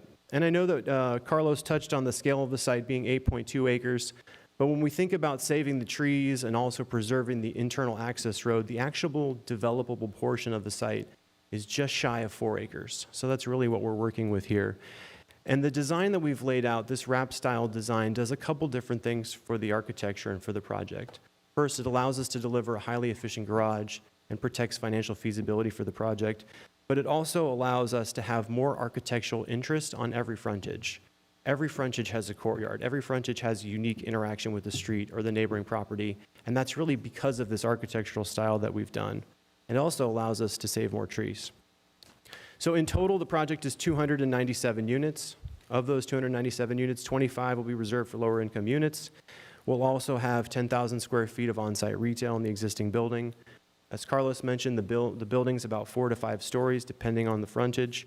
We'll have about 490 total parking stalls, mostly within that structure, which exceeds code. And then we'll also have the public accessible open space on Hillcrest.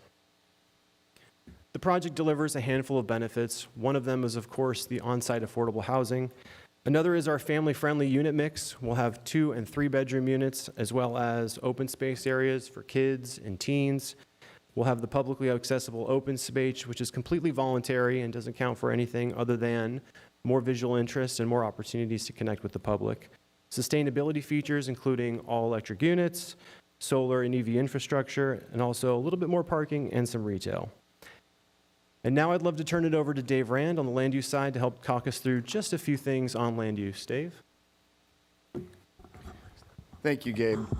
Good evening, Dave Rand, land use attorney, Rand, Pastor, and Nelson. Just a couple of words since Mr. Contreras' presentation was very detailed and thorough.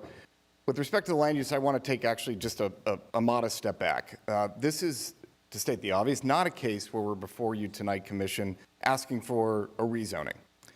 This is a case where we're before you implementing your planning and land use vision.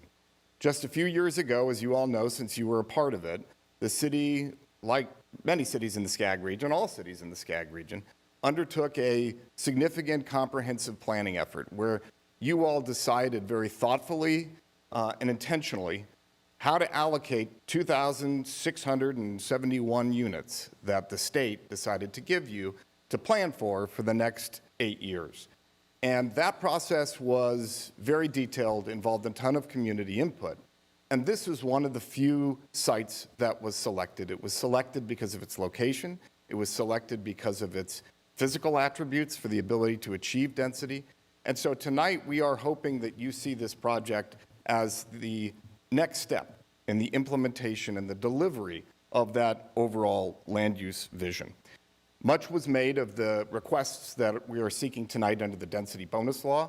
We are seeking a modest 20% density bonus, much lower than the maximum that could be permitted under state density bonus law. And with that, one incentive concession and waivers of development standards are available for us to seek and request. I will say that the process for vetting those requests through your staff was very extensive. This is not a scenario whereby we show up with a wish list and then are granted all our wishes. We went through a very detailed exercise with Mr. Contreras and his staff to demonstrate that these requests were actually needed to accommodate this project. And through that process, the vast majority of your adopted objective design standards we had to demonstrate not just through words, but through architectural exhibits and the quantification of how each one of the deviated standards are needed in order to physically achieve this project. And we went through that exercise, and we heard tonight with a modest list, given the unique and challenging site configuration, given the large number of protected trees that this city very intentionally and understandably wants to see preserved as a matter of policy, and based on the design configuration and the wrap style building that Mr. Hungerford mentioned, which is critical to executing the architectural vision. Lastly, I want to speak briefly to the CEQA, and most specifically to a letter you received today from the Southwest Regional Council of Carpenters, alleging that the addendum was somehow not an appropriate means of CEQA compliance for this project. I submit to you, Commission, if this project is not eligible for an addendum, I'm not sure that there is one in the state of California that could use that process. That letter alleged that cumulative impacts were somehow not evaluated as part of the CEQA, a curious line of attack, given that an addendum to a programmatic general plan EIR that looks at the totality of your projected development from now until 2045 was actually the baseline for looking at this CEQA analysis. So inherently, the addendum is an exercise in cumulative impact planning, and that was carried through the document. Every single resource area, from air quality to greenhouse gas emissions to biological resources, hydrology and transportation, were all looked at in a detailed, thorough, methodical way, comparing and demonstrating how this project does not create any more environmental impacts than was disclosed and analyzed in your very thorough and very extensive and very voluminous general plan programmatic EIR.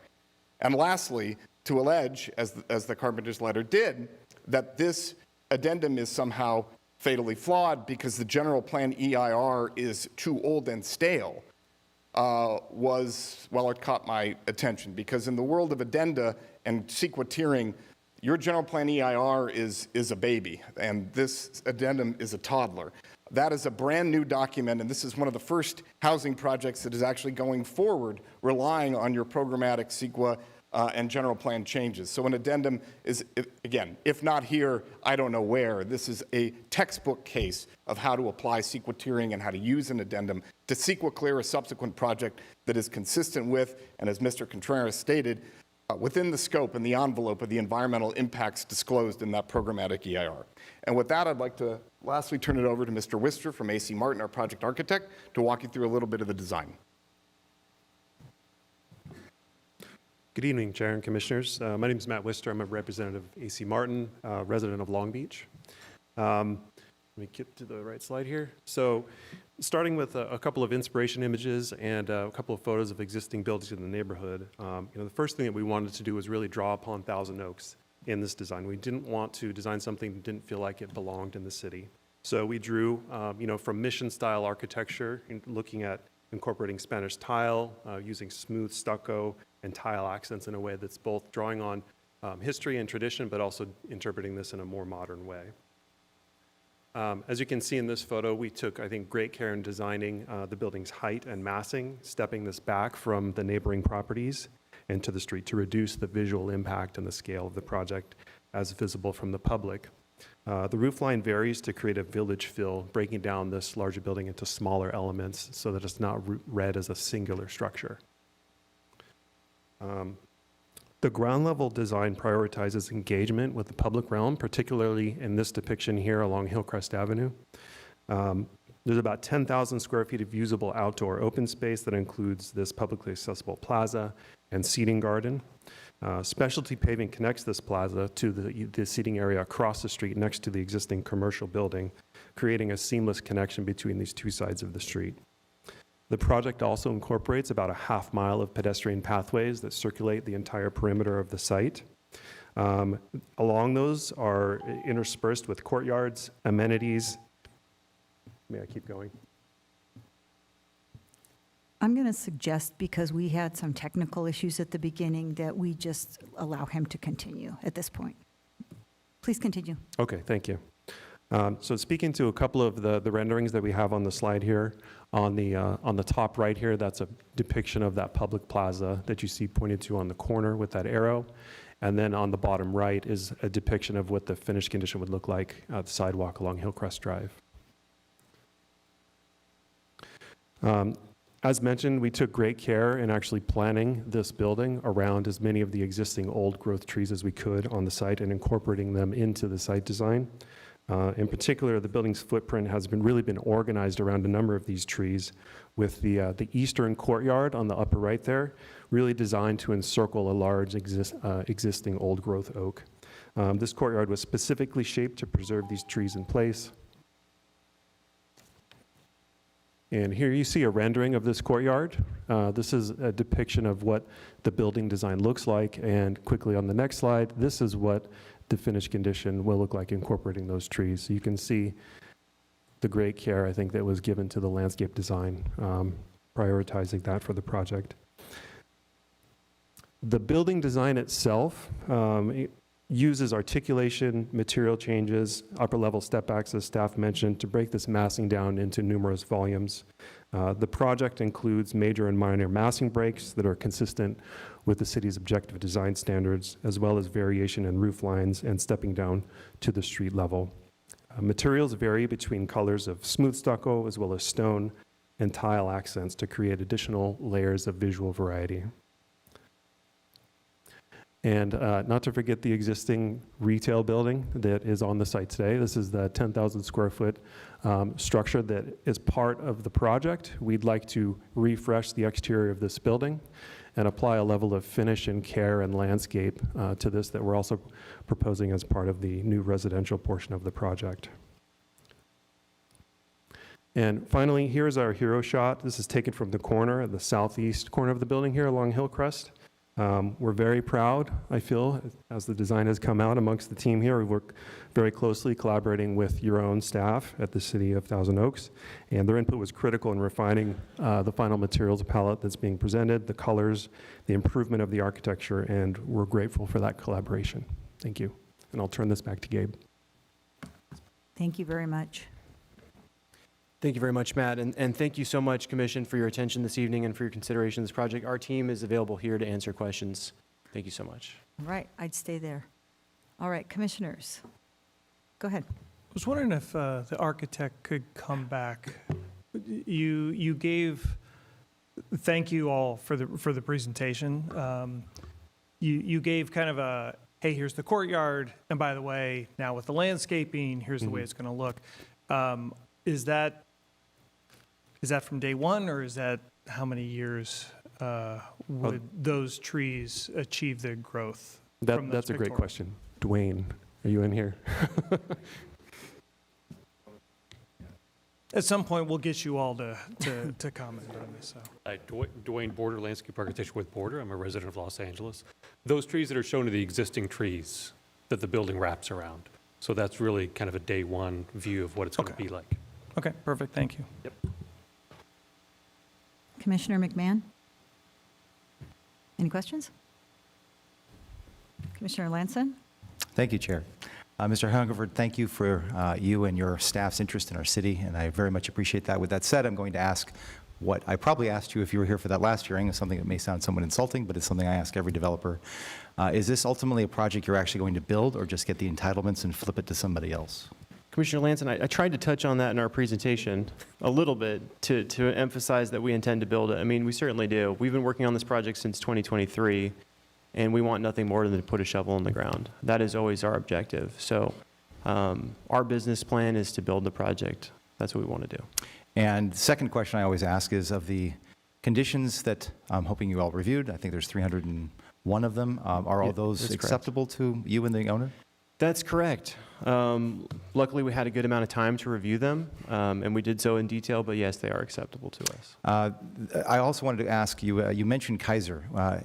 Again, we didn't get anything from them, so I assume that there was no objection, but did you have discussions with them? We certainly did, absolutely. And you know, their key concern was that they're able to continue to service their medical office facility. As you know, medical office gets a lot of traffic, and if you've ever been to that building, you know, on a Tuesday at 10 a.m., it's quite busy.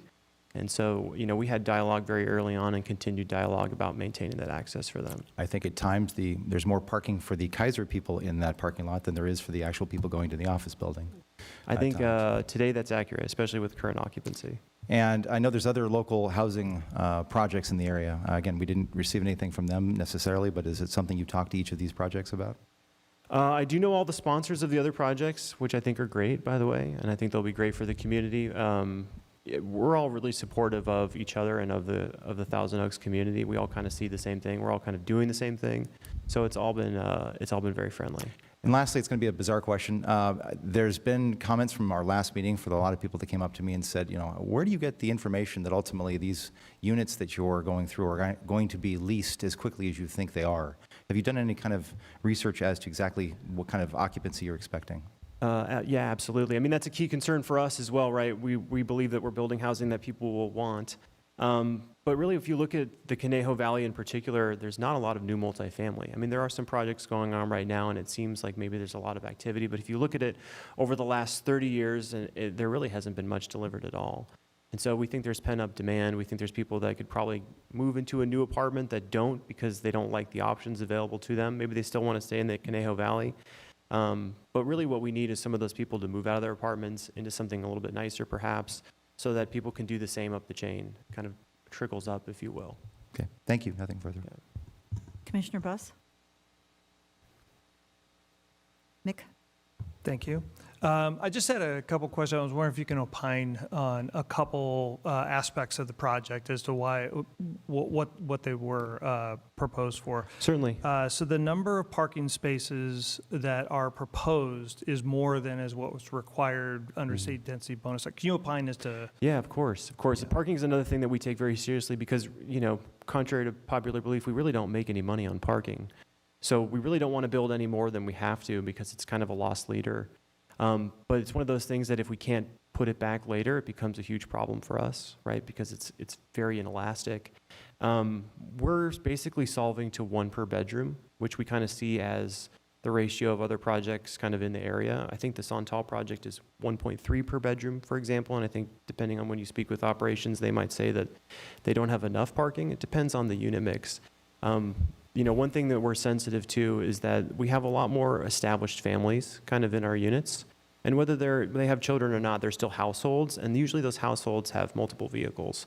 And so it becomes a real crunch. So our job is really to make sure that we deliver the right amount, not too much. What we also don't want is we don't want spillover parking into the Kaiser property or into the neighborhood, or we don't want to become a nuisance in that way. So it's very important that we're able to provide that stuff on site. Okay. Second question kind of pings off a little bit of Commissioner Lanson's, but in some ways it also goes to the choices.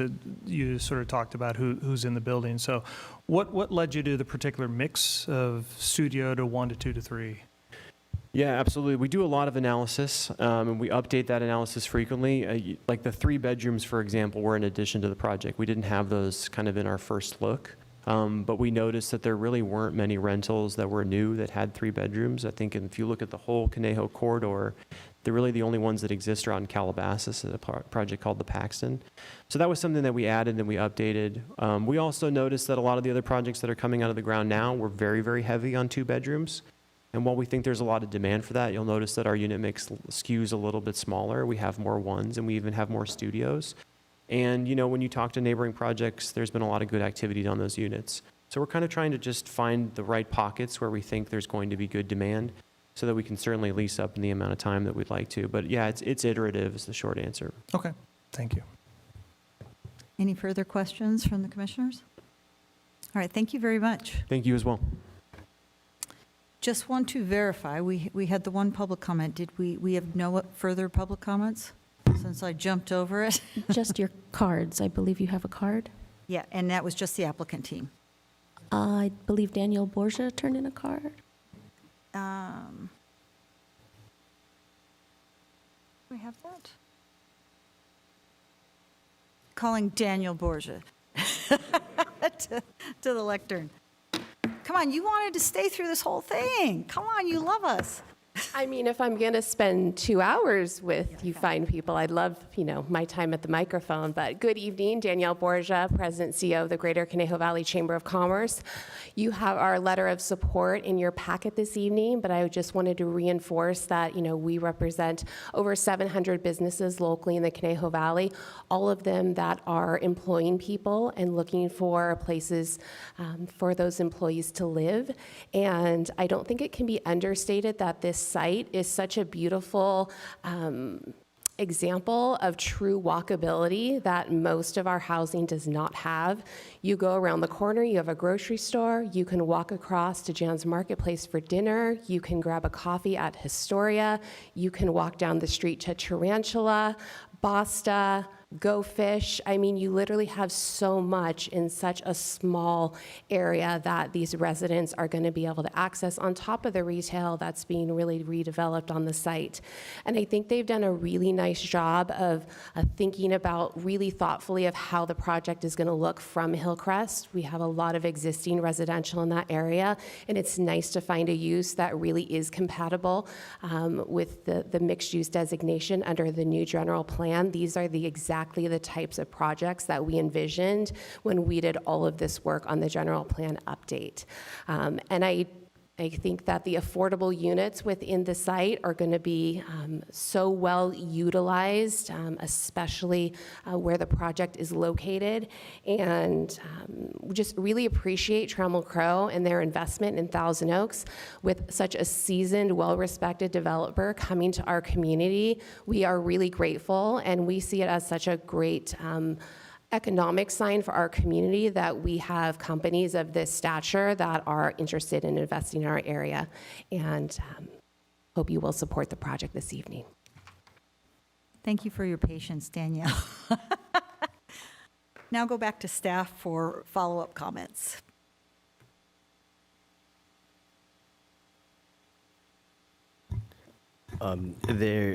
Regarding the addendum that was prepared for the project, we do have Ecotier here, the environmental consultant, to provide a response to the letter received from the Carpenters Union.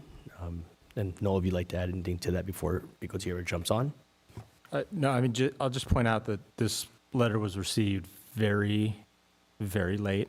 But despite the fact that we received it at the 11th hour, we did have an opportunity to have our environmental consultant review it, and she's available to provide a response.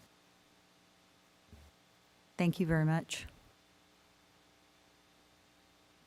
Hello. Yes, I just wanted to say I've reviewed the comment letter that was submitted this evening by Western Carpenters Labor Union with regard to the project. Essentially, the letter itself is kind of an outdated request with the study concerning local force and COVID requirements. It's way out of date with that language. And in addition, that the letter itself provides unsubstantiated statements and determination in the cumulative analysis, and in the thought that the mitigation measures are outdated when it's obviously off of your current plan. And then also the mitigation measures themselves have been updated slightly with the language for the project, so they're project specific to go with the general plan itself as well. And then the letter itself, as far as the comments for hydrology, traffic, and air quality, those statements are inaccurate. And each of the analysis actually provides a technical report that is updated that goes along with the analysis for the project itself. And then I just wanted to point out that the letter does not provide any evidence or facts or support any of the conclusions that are in the addendum, and that overall the letter does not change the actual analysis of the addendum either, as far as the letter goes. I just wanted to put that into the record. Thank you. Do my fellow commissioners have any questions for staff? Commissioner Ferris. I just want to kind of follow up with respect to some of the specific language on the waiver. So if if the commission is to go ahead and approve it, would we be asking to ensure that those two waivers are amended to, I don't know if it goes from 407 to 486 feet, and that it's not building types, it's buildings, just to ensure the commission is waiving the right thing for the right reasons? Is that what staff would concur with? Yeah, and thank you very much, Commissioner Ferris, for bringing that to our attention. We're going to reconcile the staff report the resolution to clarify that, Okay. one, the building length is not 407 maximum, it's 486. Okay. And then we will also address the language regarding building types. We're going to refer to it for 3 separate buildings instead of 1. And the Sorry, waiver yeah. is so that it's only one building versus Yes, 3 right? separate, Okay. yeah. The requirement to allow one building opposed to 3 separate buildings. Okay, I appreciate it. Thank you. That was it. Any further questions from the commissioners? No? All right, thank you very much. Thank you. Yes, Commissioner Lanson? Thank you. Just to follow up on that, just to make sure, clarifying what Commissioner Ferris is going through, is this something we need to make a motion to modify anything as part of the recommendation to make sure as the motion, to the extent one is made, is accurate, or is this something that will be done behind the scenes? No, so I would recommend that as part of the motion, that the motion be to, if it's for approval, to approve the project with the 2 amendments. And I have language for the building type one, and then we can clarify the language with regard to the numerical discrepancy, which, Yeah, the Which numerical waiver number is that? discrepancy is pretty straightforward. Staff indicated that they're requesting, instead of the maximum allowable 200 feet, that they would be, instead of the 407 allowed, it would be 486. and what waiver number is that, or code section? Give me 1 second here. I just think that's important since we're the final decision-making body Agreed. on this, as opposed to a recommendation to City Council. That waiver number is number 3. That's building massing articulation.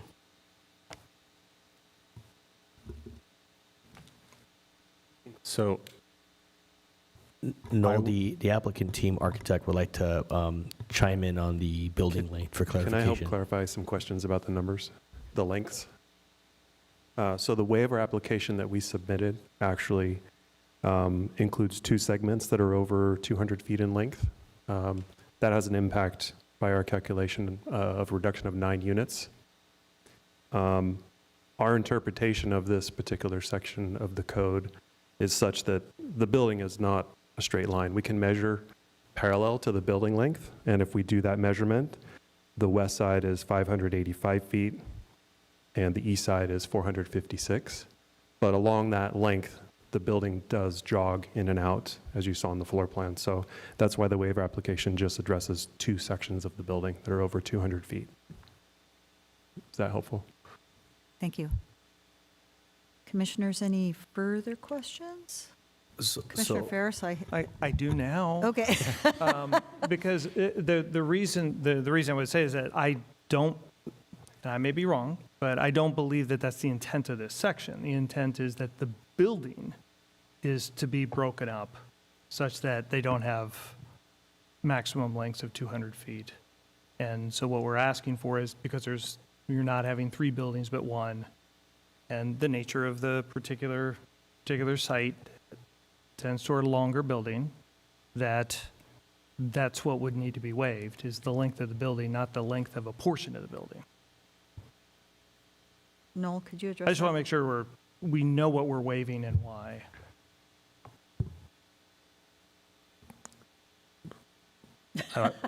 I will respond. Let me take a look at the exact language here. Just in the meantime, which waiver are you talking about specific? Which number? Number 3. This is 3 building massing and articulation. Because that's a different code 2205 section than the number G1. of buildings. But that's a different one. Yeah, this is a different one. Okay. This is whether it's the maximum foot length is 200 feet versus it states 407. We've discussed it's really 486 or something like that. So you're looking at G1, not Yes. E? Okay. That's my understanding. That's what we're talking about right now.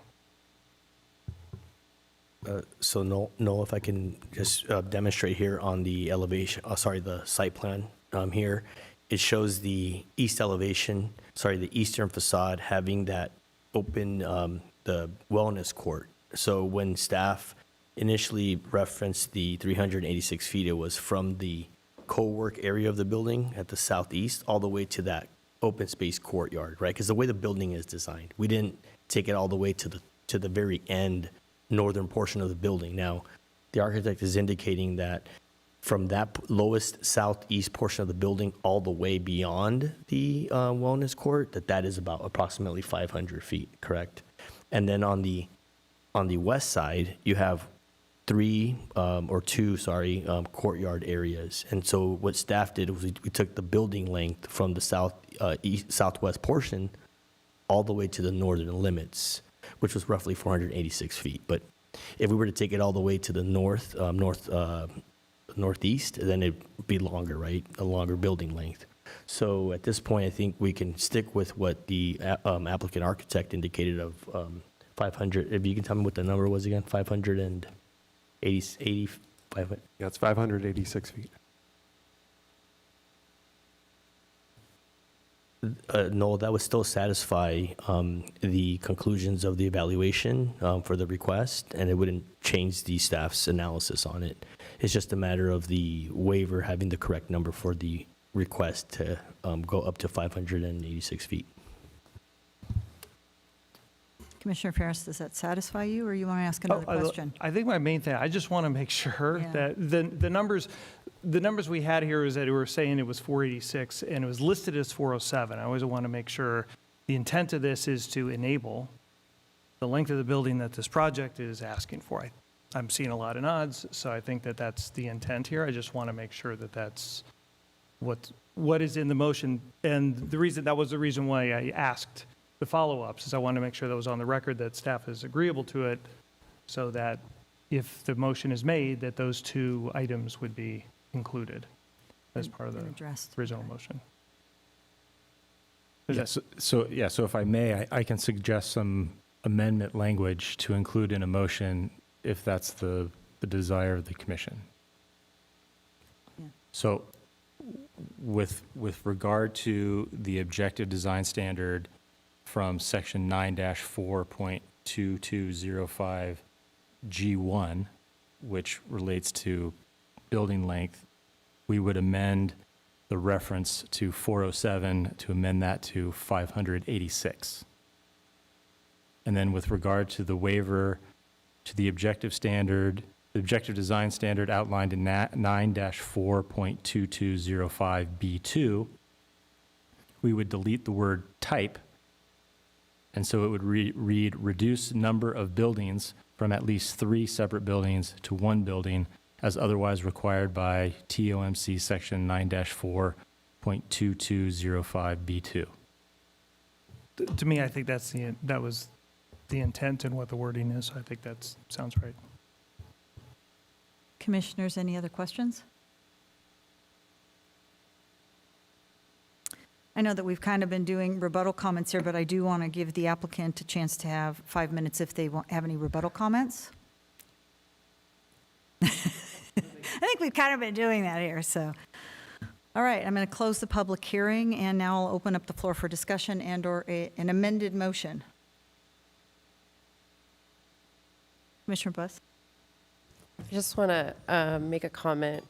Thank you for all the work you've done on this. I actually live pretty close to this project. And I appreciate you putting in 3 bedrooms, because I had to go all the way to Woodland Hills to find a 3-bedroom before I became a homeowner. So, and there is a need for that, because families want to live here because of our school system. And I love that you created third spaces within the development, because one thing too is a lot of these developments that I've lived in or seen, it's all parking. And then you don't have things for the teens to do, or, you know, even the adults and the co-working. So I really appreciate the time taken by both the staff and your organization. So that's my comment. I appreciate that you put the teens at the front. Commissioner Lanson? Thank you, Chair. I It's funny, Mr. Rand actually made a really interesting comment in terms of the fact that we spent a lot of time going through and rezoning a lot of our city, and this was one of those projects that or areas that we rezoned. And I kind of look at a concept of strategic repurposing along the line of what I had comments last time in terms of the evolution of our city. Again, office buildings are not always the best use now with regard to how properties are used, and we need to find more ways to create opportunities. Obviously, housing has always been kind of an issue, so conceptually speaking, I think this is exactly, kind of Mr. Rand put, exactly what we were looking for in terms of finding a better use of this property and adding housing as part of that process. As to the actual application itself, as you saw us kind of get down in the weeds, it always gets difficult when there's a lot of these exceptions, exclusions, concessions, waivers, whatever, and those are difficult to kind of go through because we spend so much time with our objective building designs, the state's rules, trying to make sure that we're kind of going through, and that's why I wanted to make sure we understood all the different criteria that went into it. I believe ultimately we don't have enough evidence to overcome the concessions of the waivers, in my opinion, even though we clarified them, which I'll get to. And the modification, I believe, based on the information I was provided, I think is more than reasonable under the circumstances. So I will go ahead and make the motion by reading this part first and then adapting this. I would move that we find the addendum dated April 2026 was prepared in accordance with the requirements of CEQA, and the addendum analyzes the project as required under the CEQA guidelines section 15162 and 15164. Under CEQA guidelines section 15164, and based on the addendum prepared for the project, I suggest we move to find that the project will not result in new significant impacts nor substantially increase the severity of previously disclosed impacts beyond those already identified in EIR number 2022-70558, and approve DP 2025-70001, LD 2025-70004, and PTP 2025-70002, inclusive of the requested state density bonus law, concessions and waivers, and objective design standard modification based on the findings and subject to the recommendation conditions of approval and the 2 modifications of the waivers we have identified as part of these meetings. That work? Okay. Commissioner Ferris, do you have a comment? I do. Thanks. Punchline, I'm going to support the motion. But I do, a lot of these things, it's obvious, pretty clear. We changed the general plan. We have a state density bonus law in front of us. This is like 36 units per acre or something like that to get down here. And we have concessions, and we have to judge the waivers as to, are they needed to, to actually make the project happen, right? That's kind of where we are with it. So, so in doing this, we did evaluate, the staff did evaluate that, if they could try to comply with 3 buildings, it would reduce the number of units. And so there's a number of things that happen here. Obviously, the concession about the windy details, like that's pretty given, and it's going to reduce the cost and make things more affordable for the 25 units that are available for it. But, a number of these things, we have one waiver in which you can't break it up into 2 buildings. And the nature of the site, it leads to a longer building, so now we have to give a waiver for the length of the building. Because it's a longer building, we now have to lengthen the corridors.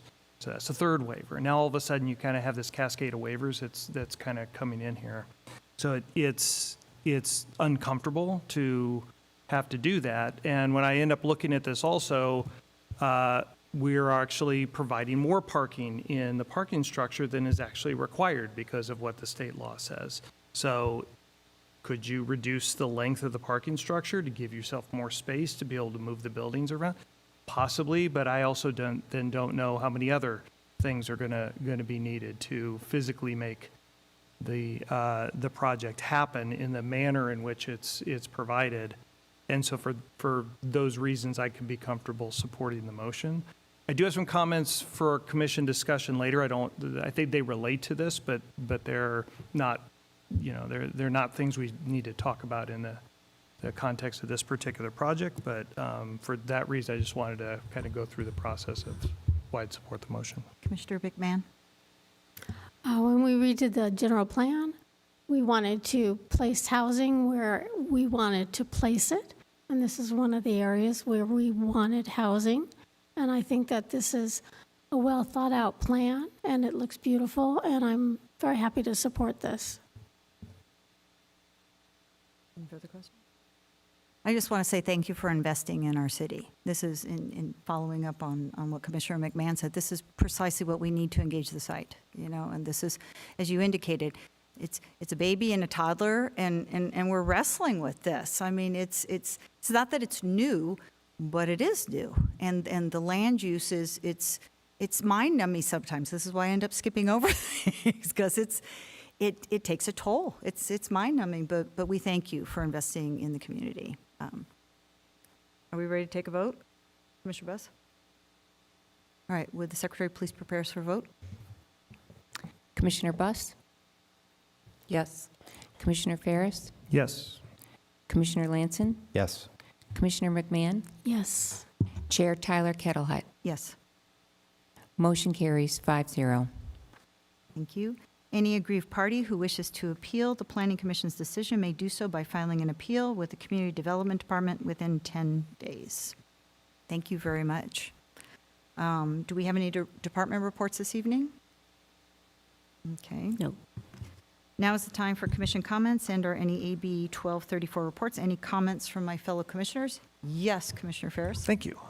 So the two main comments here are more about registering some comments so that they can, you know, either be part of the city's policy-making discussions or something of that sort, because as we are finding ourselves in the reality of the state density bonus laws and a renewed general plan, we're starting to see how this actually has an effect on the standards that we have thoughtfully put in place, and then are asked to basically say, you know, waive this one, this one, this one, this one.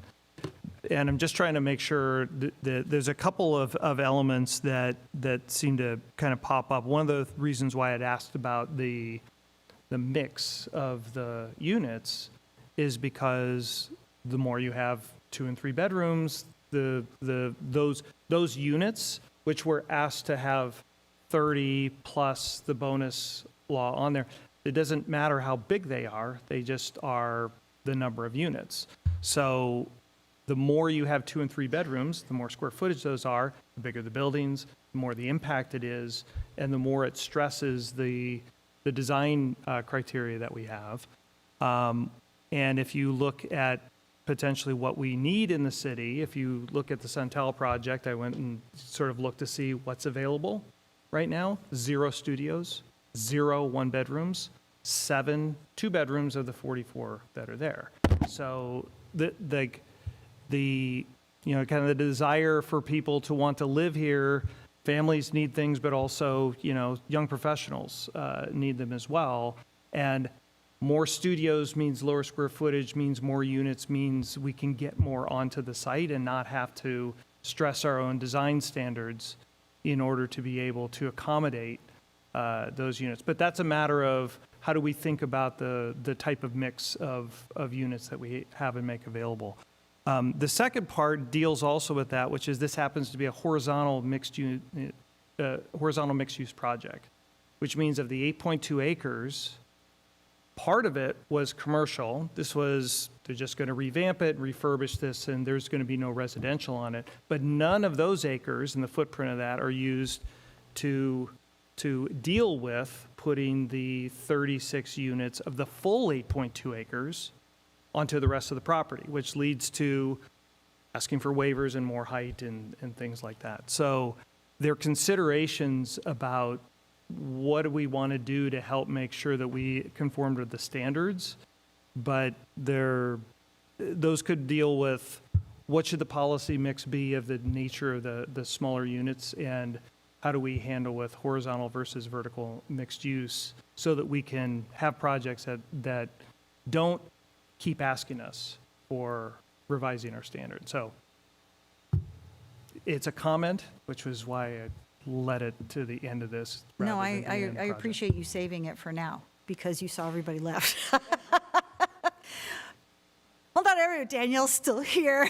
Well, can I Address it, please. Yeah, so I hear what you're saying, and even, you know, I had asked a question about the objective design standards to staff, you know, can we maybe with the windows just have that be something that is allowed? But I think with this particular project, it's an infill project, and they're working really hard to use the existing landscaping, which I appreciate, the mature trees.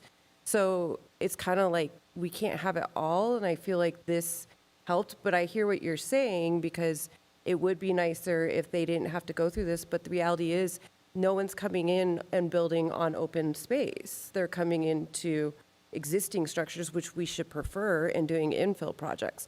And with that comes unique situations with each lot. So that would just be the only thing why I see this being kind of unavoidable. Adding to that also the state passing, the fact that we will have builders remedy if we don't work in this way. Totally appreciate it. Yes, Commissioner. Real Lyons. quick. And you're right. Hold on. I just want to make sure that the comments don't turn into a discussion which is not on the agenda. So just be careful about this evolving into a discussion about issues as opposed to, just making individual comments. I just, You notice he did that right before you. exactly. No, he saw the He's look in my talking eye. about all of you because I started this. Discussion happens with two people. No, it's, discussing, again, not so just- I do agree. That's why I think so much time and effort it was taken to try to preserve as much as possible our objective standards and try to make sure that we're doing as much as we can to comply with state law, comply with what we are looking to do, and make sure that we're doing the best we can to kind of appease all the process and make sure that we're evaluating stuff. So I do agree with you, but again, I think we're doing a very good job, and the staff is doing a fantastic job of keeping us on track. We had no developer remedy actions, to my knowledge, filed, so that's good. So I think ultimately it's difficult, but I think we're doing, I think, a really good job. And I say thank you to staff, even with all of the technical difficulties we had tonight. So thank you very much. All right, we'll move now to Ms. Zelaya Melkar. Are there any follow-up items, announcements, or upcoming issues? Take it away. Thank you. The Community Development Department has no items on tomorrow's City Council meeting on June 23rd. The City Council will hold a public hearing to consider the downtown project that the Planning Commission considering on May 18th. Also, there will be a plan check and inspection consulting contract for the building division at the consent calendar. And on July 7th, there will be a second hearing, the second reading, of the downtown project on the consent calendar, if approved on June 23rd. Moving on to upcoming Planning Commission items, on June 22nd, we will have a public hearing on an appeal of an administrative public hearing to allow a lot line adjustment at 2100 Upper Ranch Road. And on July 6th, we will have a public hearing for an addition to a single-family residence in the 1400 block of El Verano Drive. And that covers all the upcoming items. Thank you. Well, thank you, team. Everybody put in yeoman service tonight. Most appreciated. We'll now adjourn to the next meeting on June 22nd at 6 p.m.